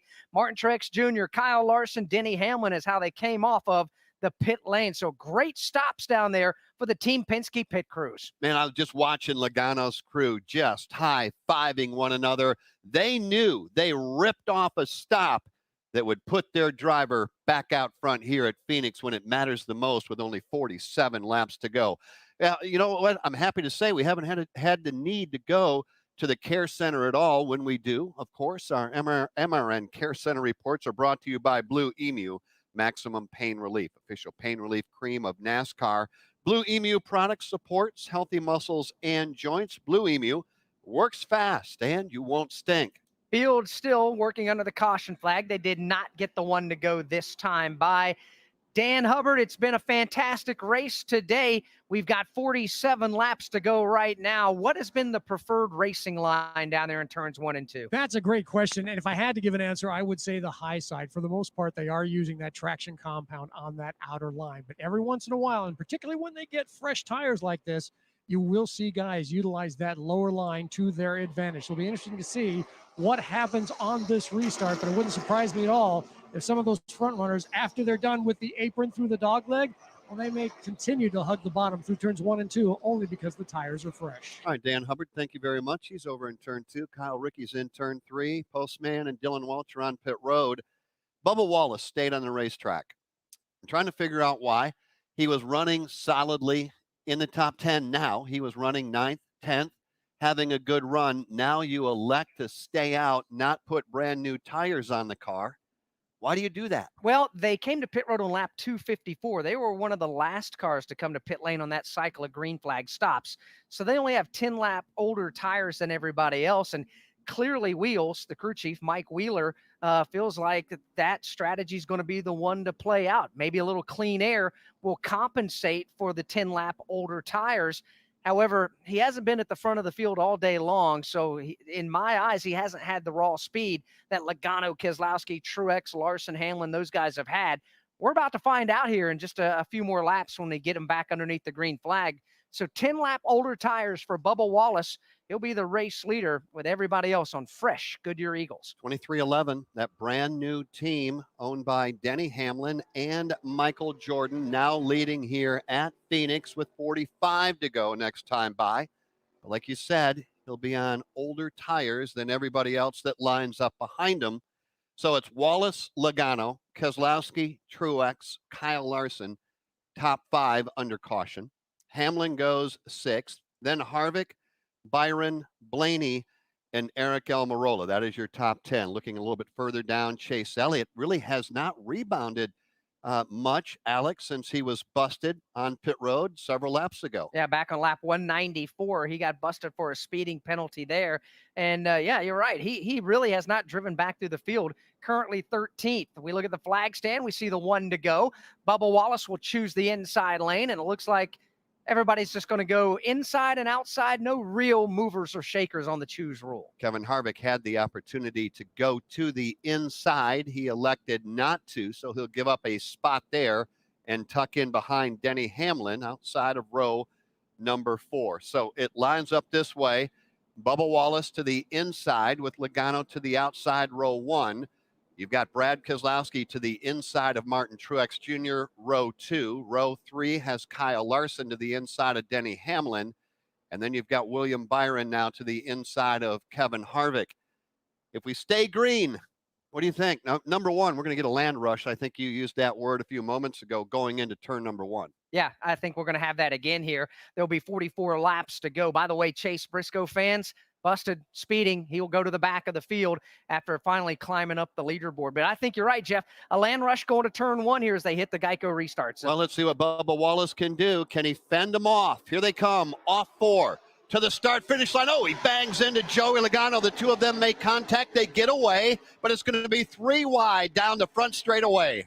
Brad Keselowski gets a nose out in front. He gets past Bubba Wallace, and now Joey Logano slots into that second position. Kyle Larson, a brilliant move down to the bottom of the racetrack. Kyle Larson nearly loses the handle of the car to the inside of the racetrack. He saves it, but it's going to lose a couple of spots. Bubba Wallace goes by William Byron along with Martin Truex Jr. Bubba Wallace restarted first. He is currently 3rd, 1 lap later, and he's losing touch with the leaders. As a matter of fact, he's got company all over the bumper. Here comes 3 wide for the 5th spot. That is Kyle Larson to the inside of Denny Hamlin. William Byron part of that mix as well. Martin Truex Jr. now to the inside of Bubba Wallace for 3rd. The battle for that 3rd spot. Bubba Wallace topside, Truex to the bottom, and it's going to be Truex in the inside lane, taking that 3rd spot away. Move Wallace back to 4th. Trying to take advantage of this log jam from 3rd on back is Brad and Joey. They're trying to get away. They go 1, 2. Now Truex is 3rd, side by side for 4th. Bubba Wallace hanging on those older tires to the outside of Kyle Larson. That is the fight for 4th. Denny Hamlin part of that mix as well. Here comes Larson looking to the inside of Bubba Wallace. This is the battle for the 4th spot. Wallace has it. it, but Larson on those fresher tires, so much stronger to the bottom, takes the spot away. Yeah, Bubba Wallace is going to lose not one, but probably 2 more spots this lap. Larson drives by. Now Denny Hamlin looks to the inside. His eyes are on the battle for the lead in turn 2. Here comes Joey Logano. Took a brief look down to the inside, but Brad Keselowski is there. Penske teammate nose to tail off turn 2.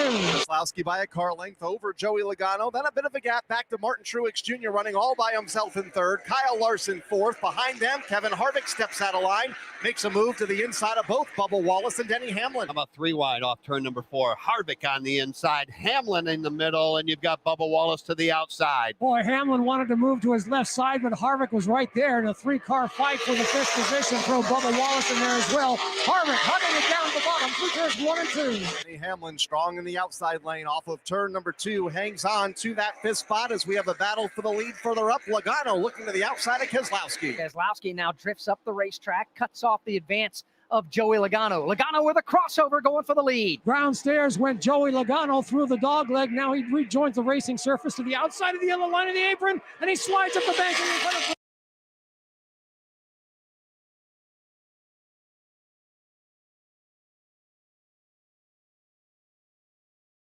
Logano's got the lead. Who's going right back to the bottom in 3. Well, I don't think it's going to pay off for Brad because Joey will just let it fly.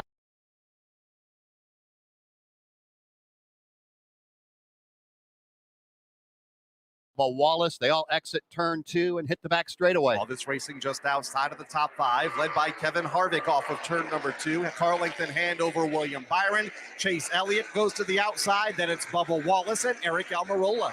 Well, put Almirola in front of Wallace off turn 4. Bubba loses another position. Almirola flashes by. Wallace looks in the mirror, and there's more company at the doorstep. That would be Cole Custer, Ryan Blaney, and then Kurt Busch. As you recall, Kurt Busch has not been happy all afternoon with his car. He's trying to crack the top 10. Bubba Wallace continues to go backwards, keeping an eye on Chase Elliott, who's trying to go forward. Had a look to the inside of William Byron, a half lap to go for 7th. That's a good 3-car battle. 6, 7, and 8 up for grabs. Kevin Harvick is 6th, then Byron, then Chase Elliott. Here they come, nose to tail into turn 1. Harvick has the advantage there. That 6th spot opens the door wide by Chase Elliott.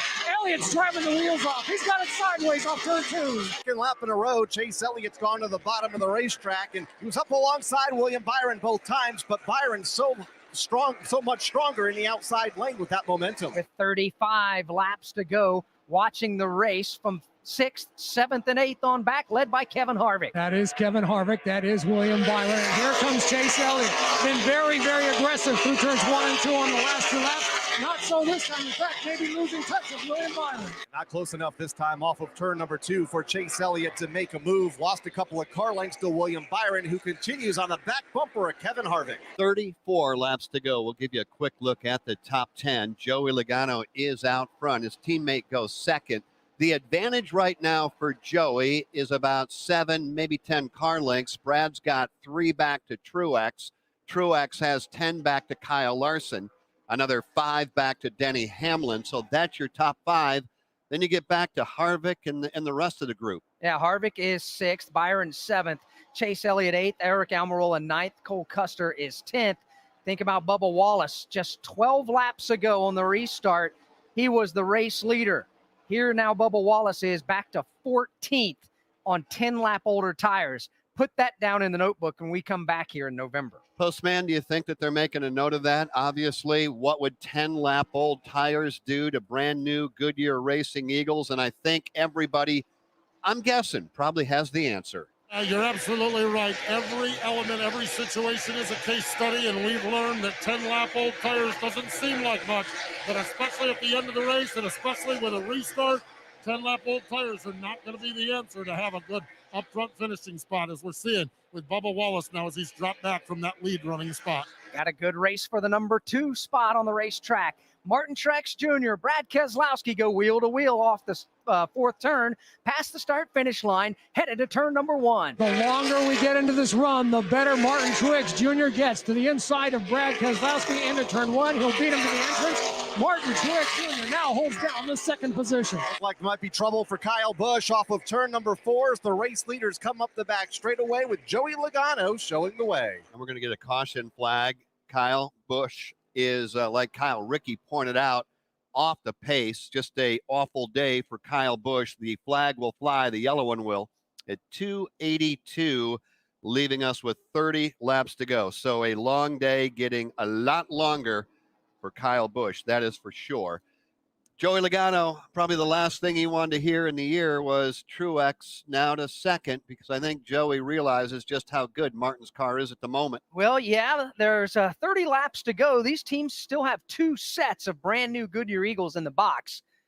Is it too short of laps now, do you think, to come to pit road and bolt on 4 fresh tires? I don't know. I think there may be a crew chief or 2 down there to gamble, maybe come to pit road and put on fresh tires. We'll find out. By the way, we were looking at what was going on with Kyle Busch, and it may have been Ross Chastain that got into the back of the Stanley Toyota of Kyle Busch and just literally turned him around. If you suffer from heartburn or other digestive-related disorders, then there is a new, safe, better, and natural alternative to better digestive wellness and heartburn relief. Praxid not only provides relief of heartburn, but Praxid takes a 360-degree approach to support better digestion, protect you from harmful bacteria, and also balance your stomach to improve digestive functions. We like to think of it as the multivitamin of digestive health. It's the only product to combine all natural ingredients known for the digestive health properties into a single patented product. Praxid also comes in easy-to-carry packs. Praxid relieves, restores, and maintains a healthy digestive system. Praxid is available here for only $39.95. Shipping and handling is free, and your money back is guaranteed. To take advantage of this special radio offer, call now 1-800-829-5688. That's 1-800-829-5688. Again, 1-800-829-5688. Pit road is open under the caution flag, and here they come. Joey Logano, Brad Keselowski, Kyle Larson, Denny Hamlin, postman. Everybody on the lead lap is on pit road. We talked about the notebook and what we learned about 10-lap old tires with Bubba Wallace. We didn't have to wait till the fall. It's right now on display in front of us as everybody is in on pit road. Here's Brad Keselowski. He had a good run there off from pit road and a really good solid run. Again, a minor chassis adjustment in the very first pit box. Denny Hamlin is in. 4 tires, Sunoco Racing Fuel. Christopher Bell is in, but they're all going to be behind Joey Logano. What a great stop for Logano. He's out first. Denny Hamlin, Martin Truex Jr. side by side for the second spot. Truex had that. Hamlin, Brad Keselowski, 4th out from pit road. Dylan Welch. A couple guys down here at the entry to pit road have just lost control of the balance. Ricky Stenhouse Jr. said it felt like he was on ice out there, so they made some adjustments for him. Same with Martin Truex Jr. After getting that car really, really good, his latest report is that they're both tight and loose. He kind of slides the nose, and then the rear steps out on exit. Looks like they maybe made an air pressure adjustment there on Truex. Chassis adjustment as well for William Byron just to get his race car more secure. It was Joey Logano, Martin Truex Jr., and Denny Hamlin, the first 3 off the pit lane. From Phoenix Raceway, this is the Motor Racing Network, the voice of NASCAR. Citywide to countryside, whatever you drive, wherever you go, Hercules has the value, selection, and industry-leading warranty to get you there no matter where the road takes you. Go to HerculesTires.com. There you can find the nearest authorized Hercules retail location to you. Plus, you can use the tire tracker to find out which Hercules tire fits your vehicle the best. That's HerculesTires.com. Hercules Tires, ride on our strength. Wing Nation TV presented by Sage Fruit. This is Steve Post. Join Ashley Stremme and me as we talk with sprint car racers, legends, and newsmakers from the National Touring Series to your local track. We cover sprint car racing coast to coast. Saturday mornings on MAV TV and part of Wing Wednesday on Rev TV in Canada.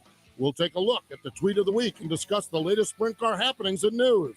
Wing Nation TV, you miss a week and you'll miss a lot.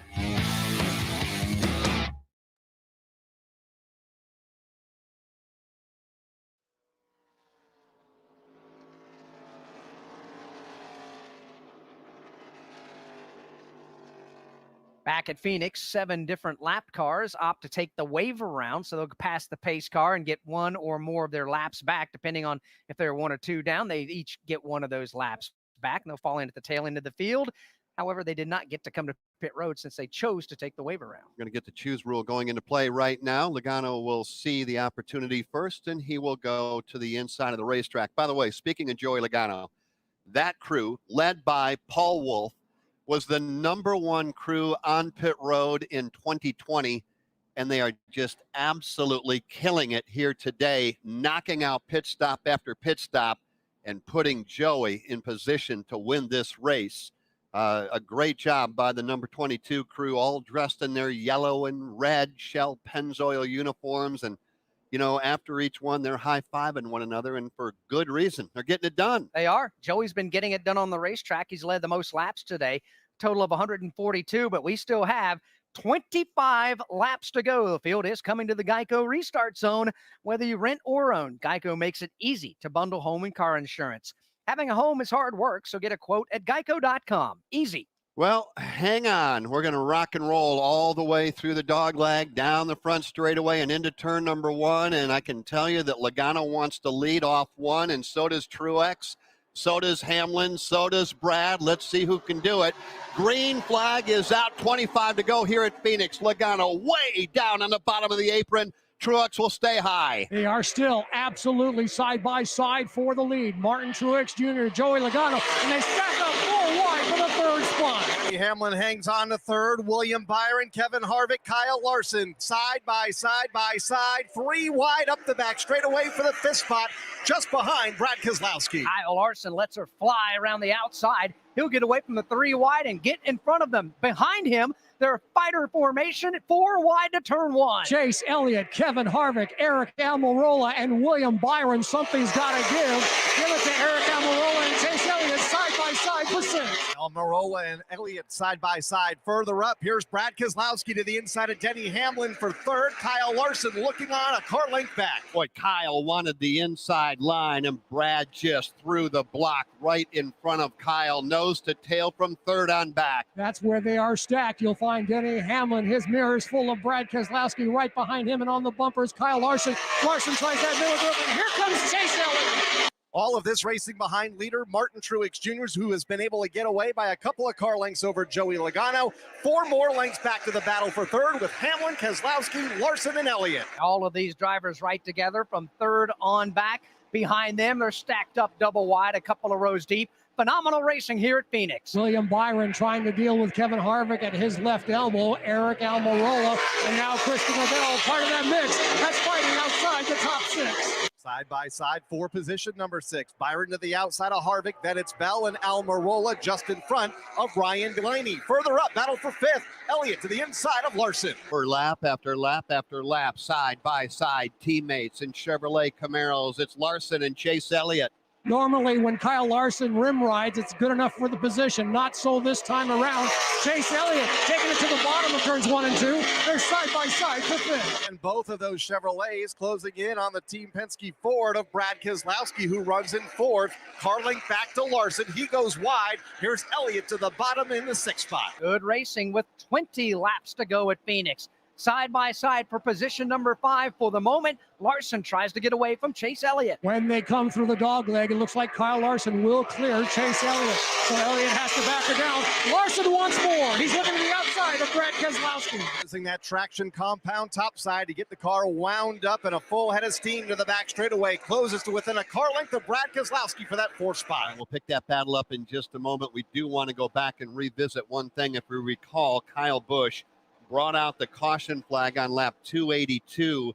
He was actually in position to get the free pass. The problem is, if you bring out the caution, you're not eligible. Ross Chastain turning Kyle Busch around, meaning he couldn't get the free pass. Kyle Busch continues to run 1 lap down, back in 26th position. And while he runs back there having a rough afternoon, Chase Elliott's trying to make his day a little bit better headed to turn 1. Looking to the inside of Kyle Larson. Larson gave up some ground to Keselowski because the tail got a little bit loose on the exit of turn 2. But again, Larson looks to the outside of Keselowski. That's the fight for fourth. A three-way battle for this fourth position, led by Brad Keselowski now, only a car length and a half or so over Kyle Larson, who is trying to fend off his Hendrick Motorsports teammate in Chase Elliott. Chase Elliott committed to the bottom, Kyle Larson committed to the top, and they continue to go wheel to wheel and side by side. Absolutely side by side. It will now give the advantage to Kyle Larson, and they're both trying to hunt down Brad Keselowski, who continues to ride in the fourth position.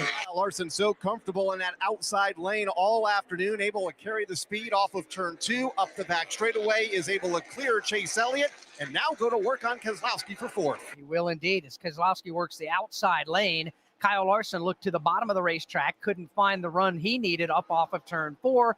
For the moment, they'll stay single file with Martin Truex Jr. now opening up a 1-second lead on second place Joey Logano with Denny Hamlin third. Jeff, you asked me early on who had the best race car.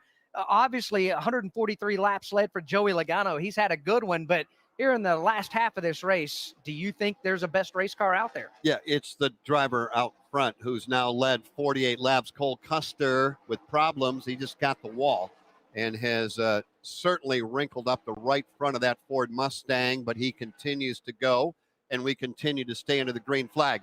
Yes, I think it's official. The best car on the racetrack is not Logano. It's not Kyle Larson or Chase Elliott, even Joey Logano or Brad Keselowski.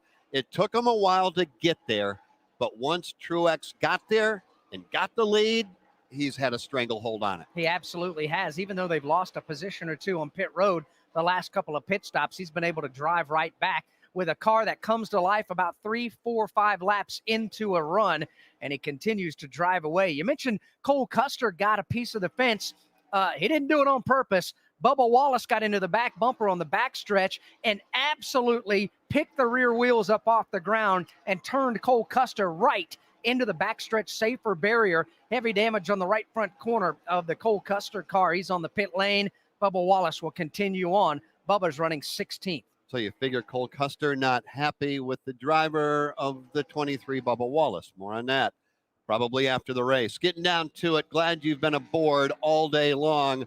13 to go, 12 next time by for race leader Martin Truex Jr. And if we go back and revisit and put a cap on that story, one time in the last 43 races for Truex that he's gone to victory lane, and it has been a dry spell that has stretched 29 races, going all the way back to the spring last year in Martinsville. Yeah, if he could pull this off and continue to stay up front for these final 11 laps, I think there's going to be a collective sigh of relief there, but not just Martin Truex Jr., the driver, but for crew chief James Small and also the rest of that team, because they've been good and they've been in position to win some races in the back half of last year, but they just weren't able to close it out. They had a lot of weird things happen, and Lady Luck did not smile upon them. But right now, they just simply need to keep it between the safer barrier. Let's go for a ride with Martin Truex Jr. here at Phoenix. He crosses the start-finish line around the dog leg, headed to 1. Alex Hayden touched on it all afternoon long. It's taken Martin Truex Jr.'s car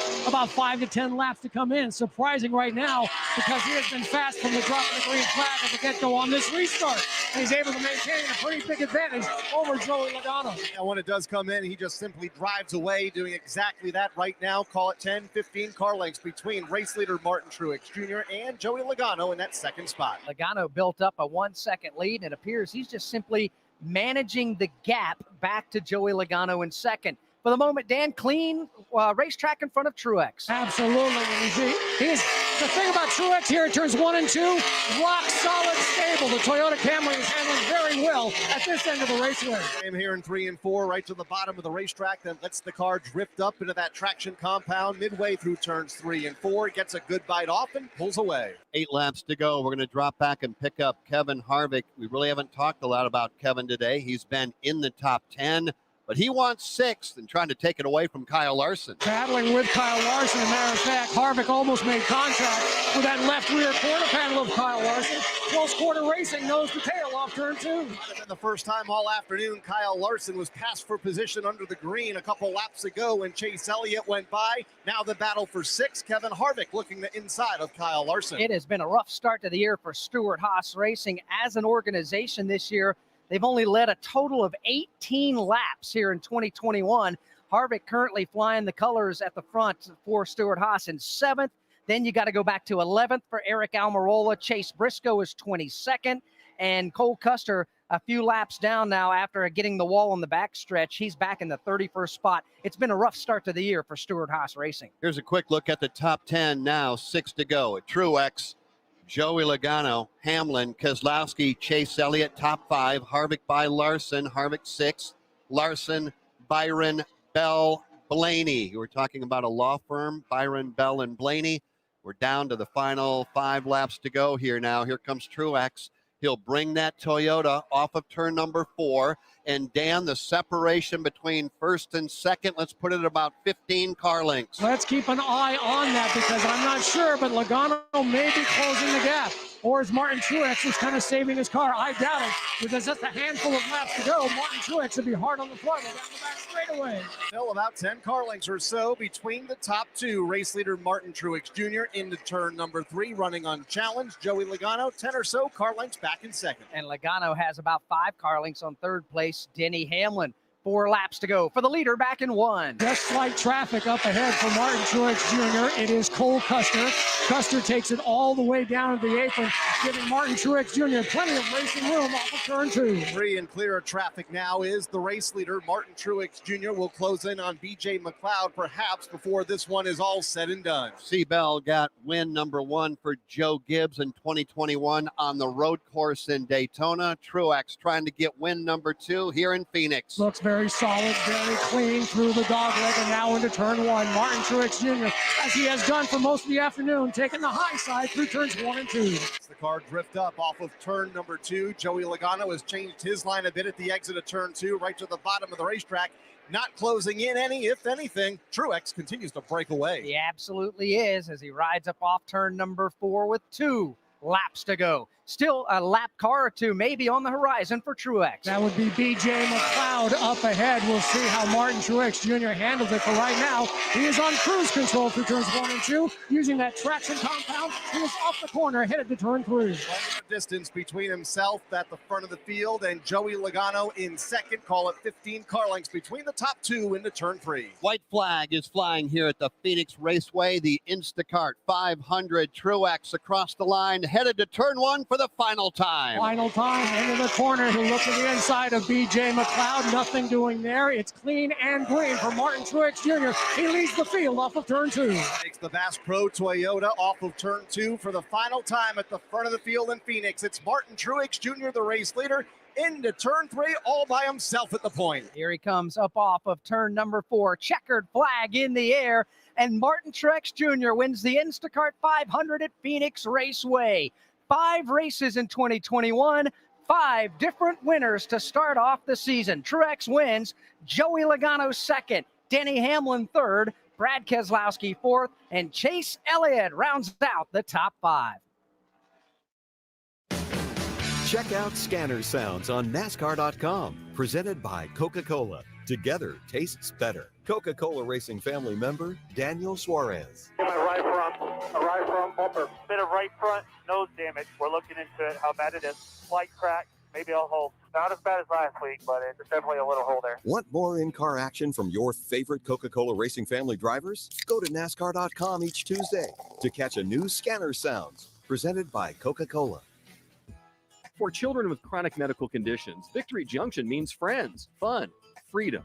That's because we provide a medically safe environment where kids who live in a world of hospitals and doctors' visits can laugh, play, and discover all they can be, all at no cost to their families. Victory Junction inspires confidence, builds self-esteem, and changes the life of every camper who comes through our gates. Find out how you can change a child's life. Go to victoryjunction.org. NASCAR Live Race Day continues on the Motor Racing Network. Back here at Phoenix Raceway, Martin Truex Jr. is celebrating his victory today. Sunoco, the official fuel of NASCAR. Sunoco, fueling victories all season long. You know, I like a vocal crowd, and we have one here today at Phoenix. Truex turns the car around, points the nose towards the fans, drops the window net. The checkered flag will be delivered shortly. Martin Truex Jr. now for the 28th time in his career is a winner at the NASCAR Cup Series level.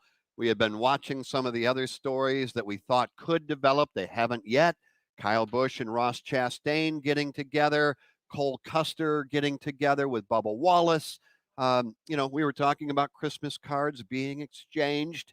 There's probably some hurt feelings after this one. Yeah, nobody's going to get the good jelly beans in their Easter basket from each other after that group for sure. And, Martin Truex Jr. getting a huge round of applause here after what's been a tough stretch, but Truex finally back in victory lane.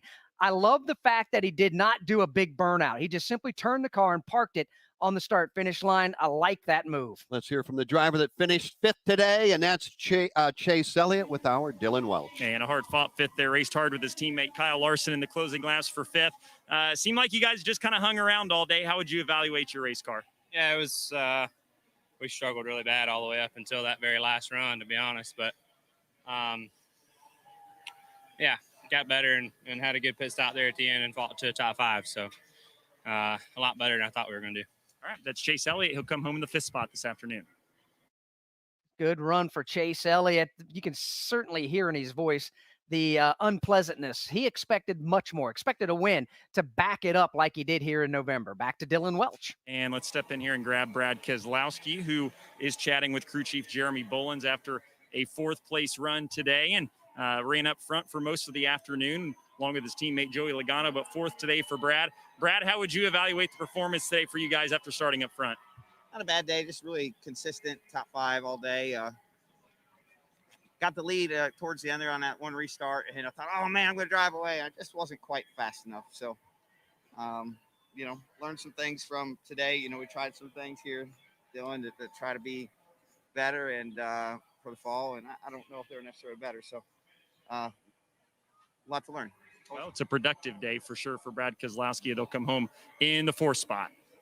Tried to learn some things for the fall, and I would imagine that 38 drivers could probably say that same thing.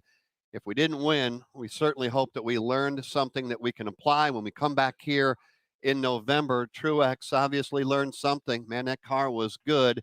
And that was a car, again, that ran, back in 20th position, and then it just came forward and kept coming and coming all the way to victory lane. He's there now. Martin Truex Jr. is alongside our Steve Post. Absolutely, Martin Truex Jr. down here. He just saying he didn't even do a burnout down here. Martin, Jeff Striegel was just talking in the booth that at one time you were a 20th running car. How much did you guys have to work on this Toyota to get it to the front? Man, a lot to answer your question, Stephen.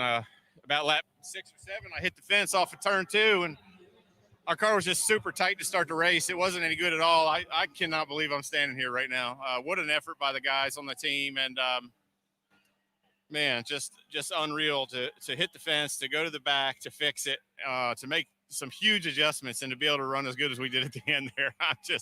I'm speechless.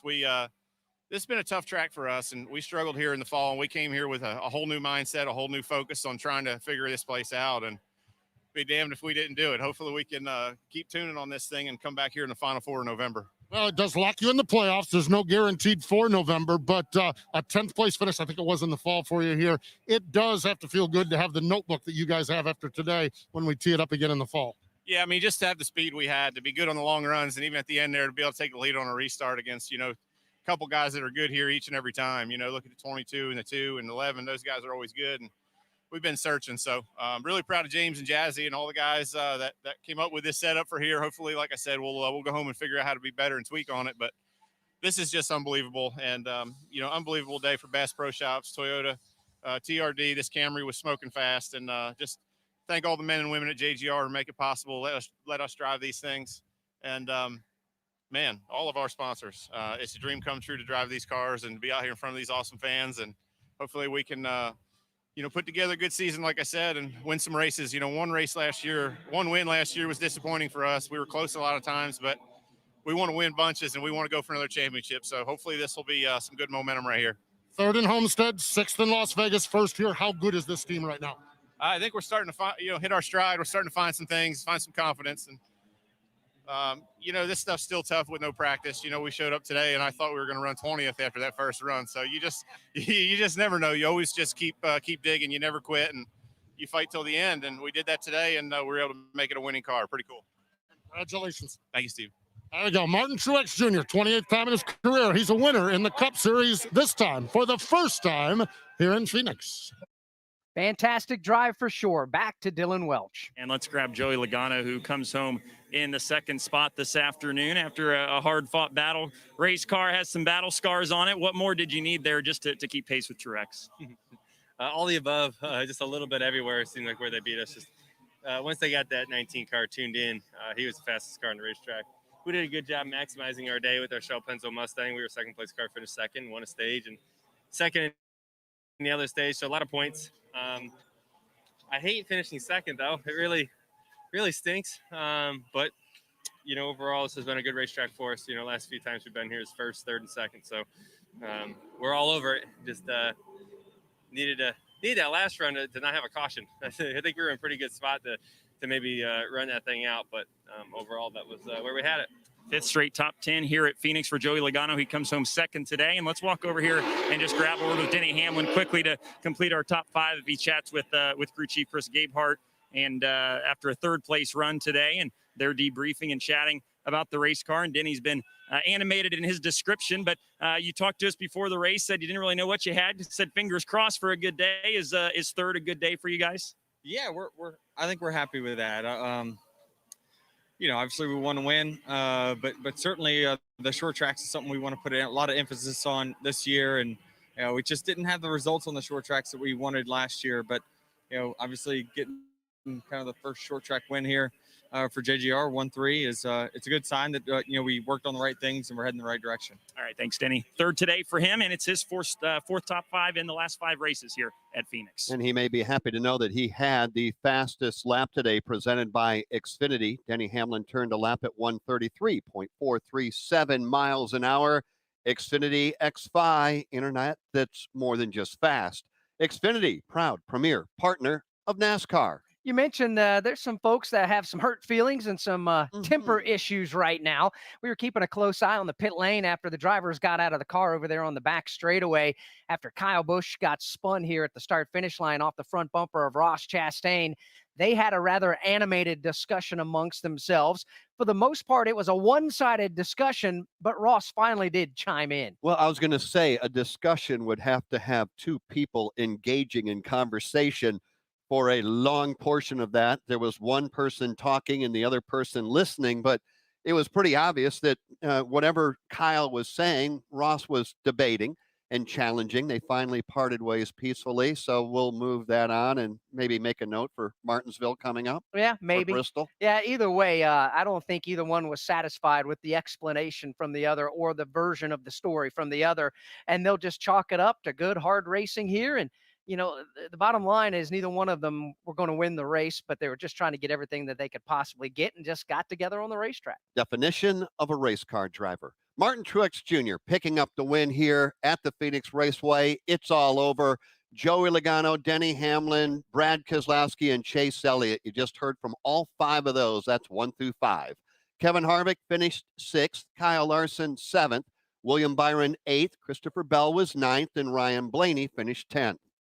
Finishing in position number 11th was Eric Almirola. 12th was Ricky Stenhouse Jr. 13th, Alex Bowman. 14th was Matt DiBenedetto with Kurt Busch 15th. Bubba Wallace was 16th. 17th, Austin Dillon. 18th is Chris Buescher. 19th, Ross Chastain. And Eric Jones was 20th. Daniel Suarez, 21st. 22nd, Chase Briscoe. Michael McDowell, 23rd. Justin Haley, 24th. And Kyle Busch finished 25th here this afternoon. 26th went to Ryan Preece. Corey LaJoie, 27th. Ryan Newman, 28th. Tyler Reddick, 29th. And B.J. McLeod was 30th. Cole Custer settled for 31st. 32nd, Quinn Houff. 33rd, James Davison. 34th was Garrett Smithley. 35th, Josh Bilicki. Cody Ware was 36th. 37th, Anthony Alfredo. And 38th, Timmy Hill. All right, we'll be back here in November to crown a champion like we did back in November with Chase Elliott. Who will the 4 players be? We'll find out. It's a long season. We're going to get out of here and head for home. We're going to turn things back over to the Performance Racing Network, and we'll revisit with you a couple of weeks in advance at the Martinsville Speedway. Thank you to Steve Fridley, our engineer. Our producer is Ryan Horn. The voices that called the action for you this weekend include Dan Hubbard out in turn 2. Kyle Rickey has been locked down in position or outside of turn number 3. On pit road, Steve Post and Dylan Welch. My broadcast partner, his name is Alex Hayden. My name is Jeff Striegel. We congratulate Martin Truex Jr., career win number 28. It happens today at the Phoenix Raceway. Truex wins the Instacart 500. Motor Racing Network's coverage of the Instacart 500 has come to you from Phoenix Raceway.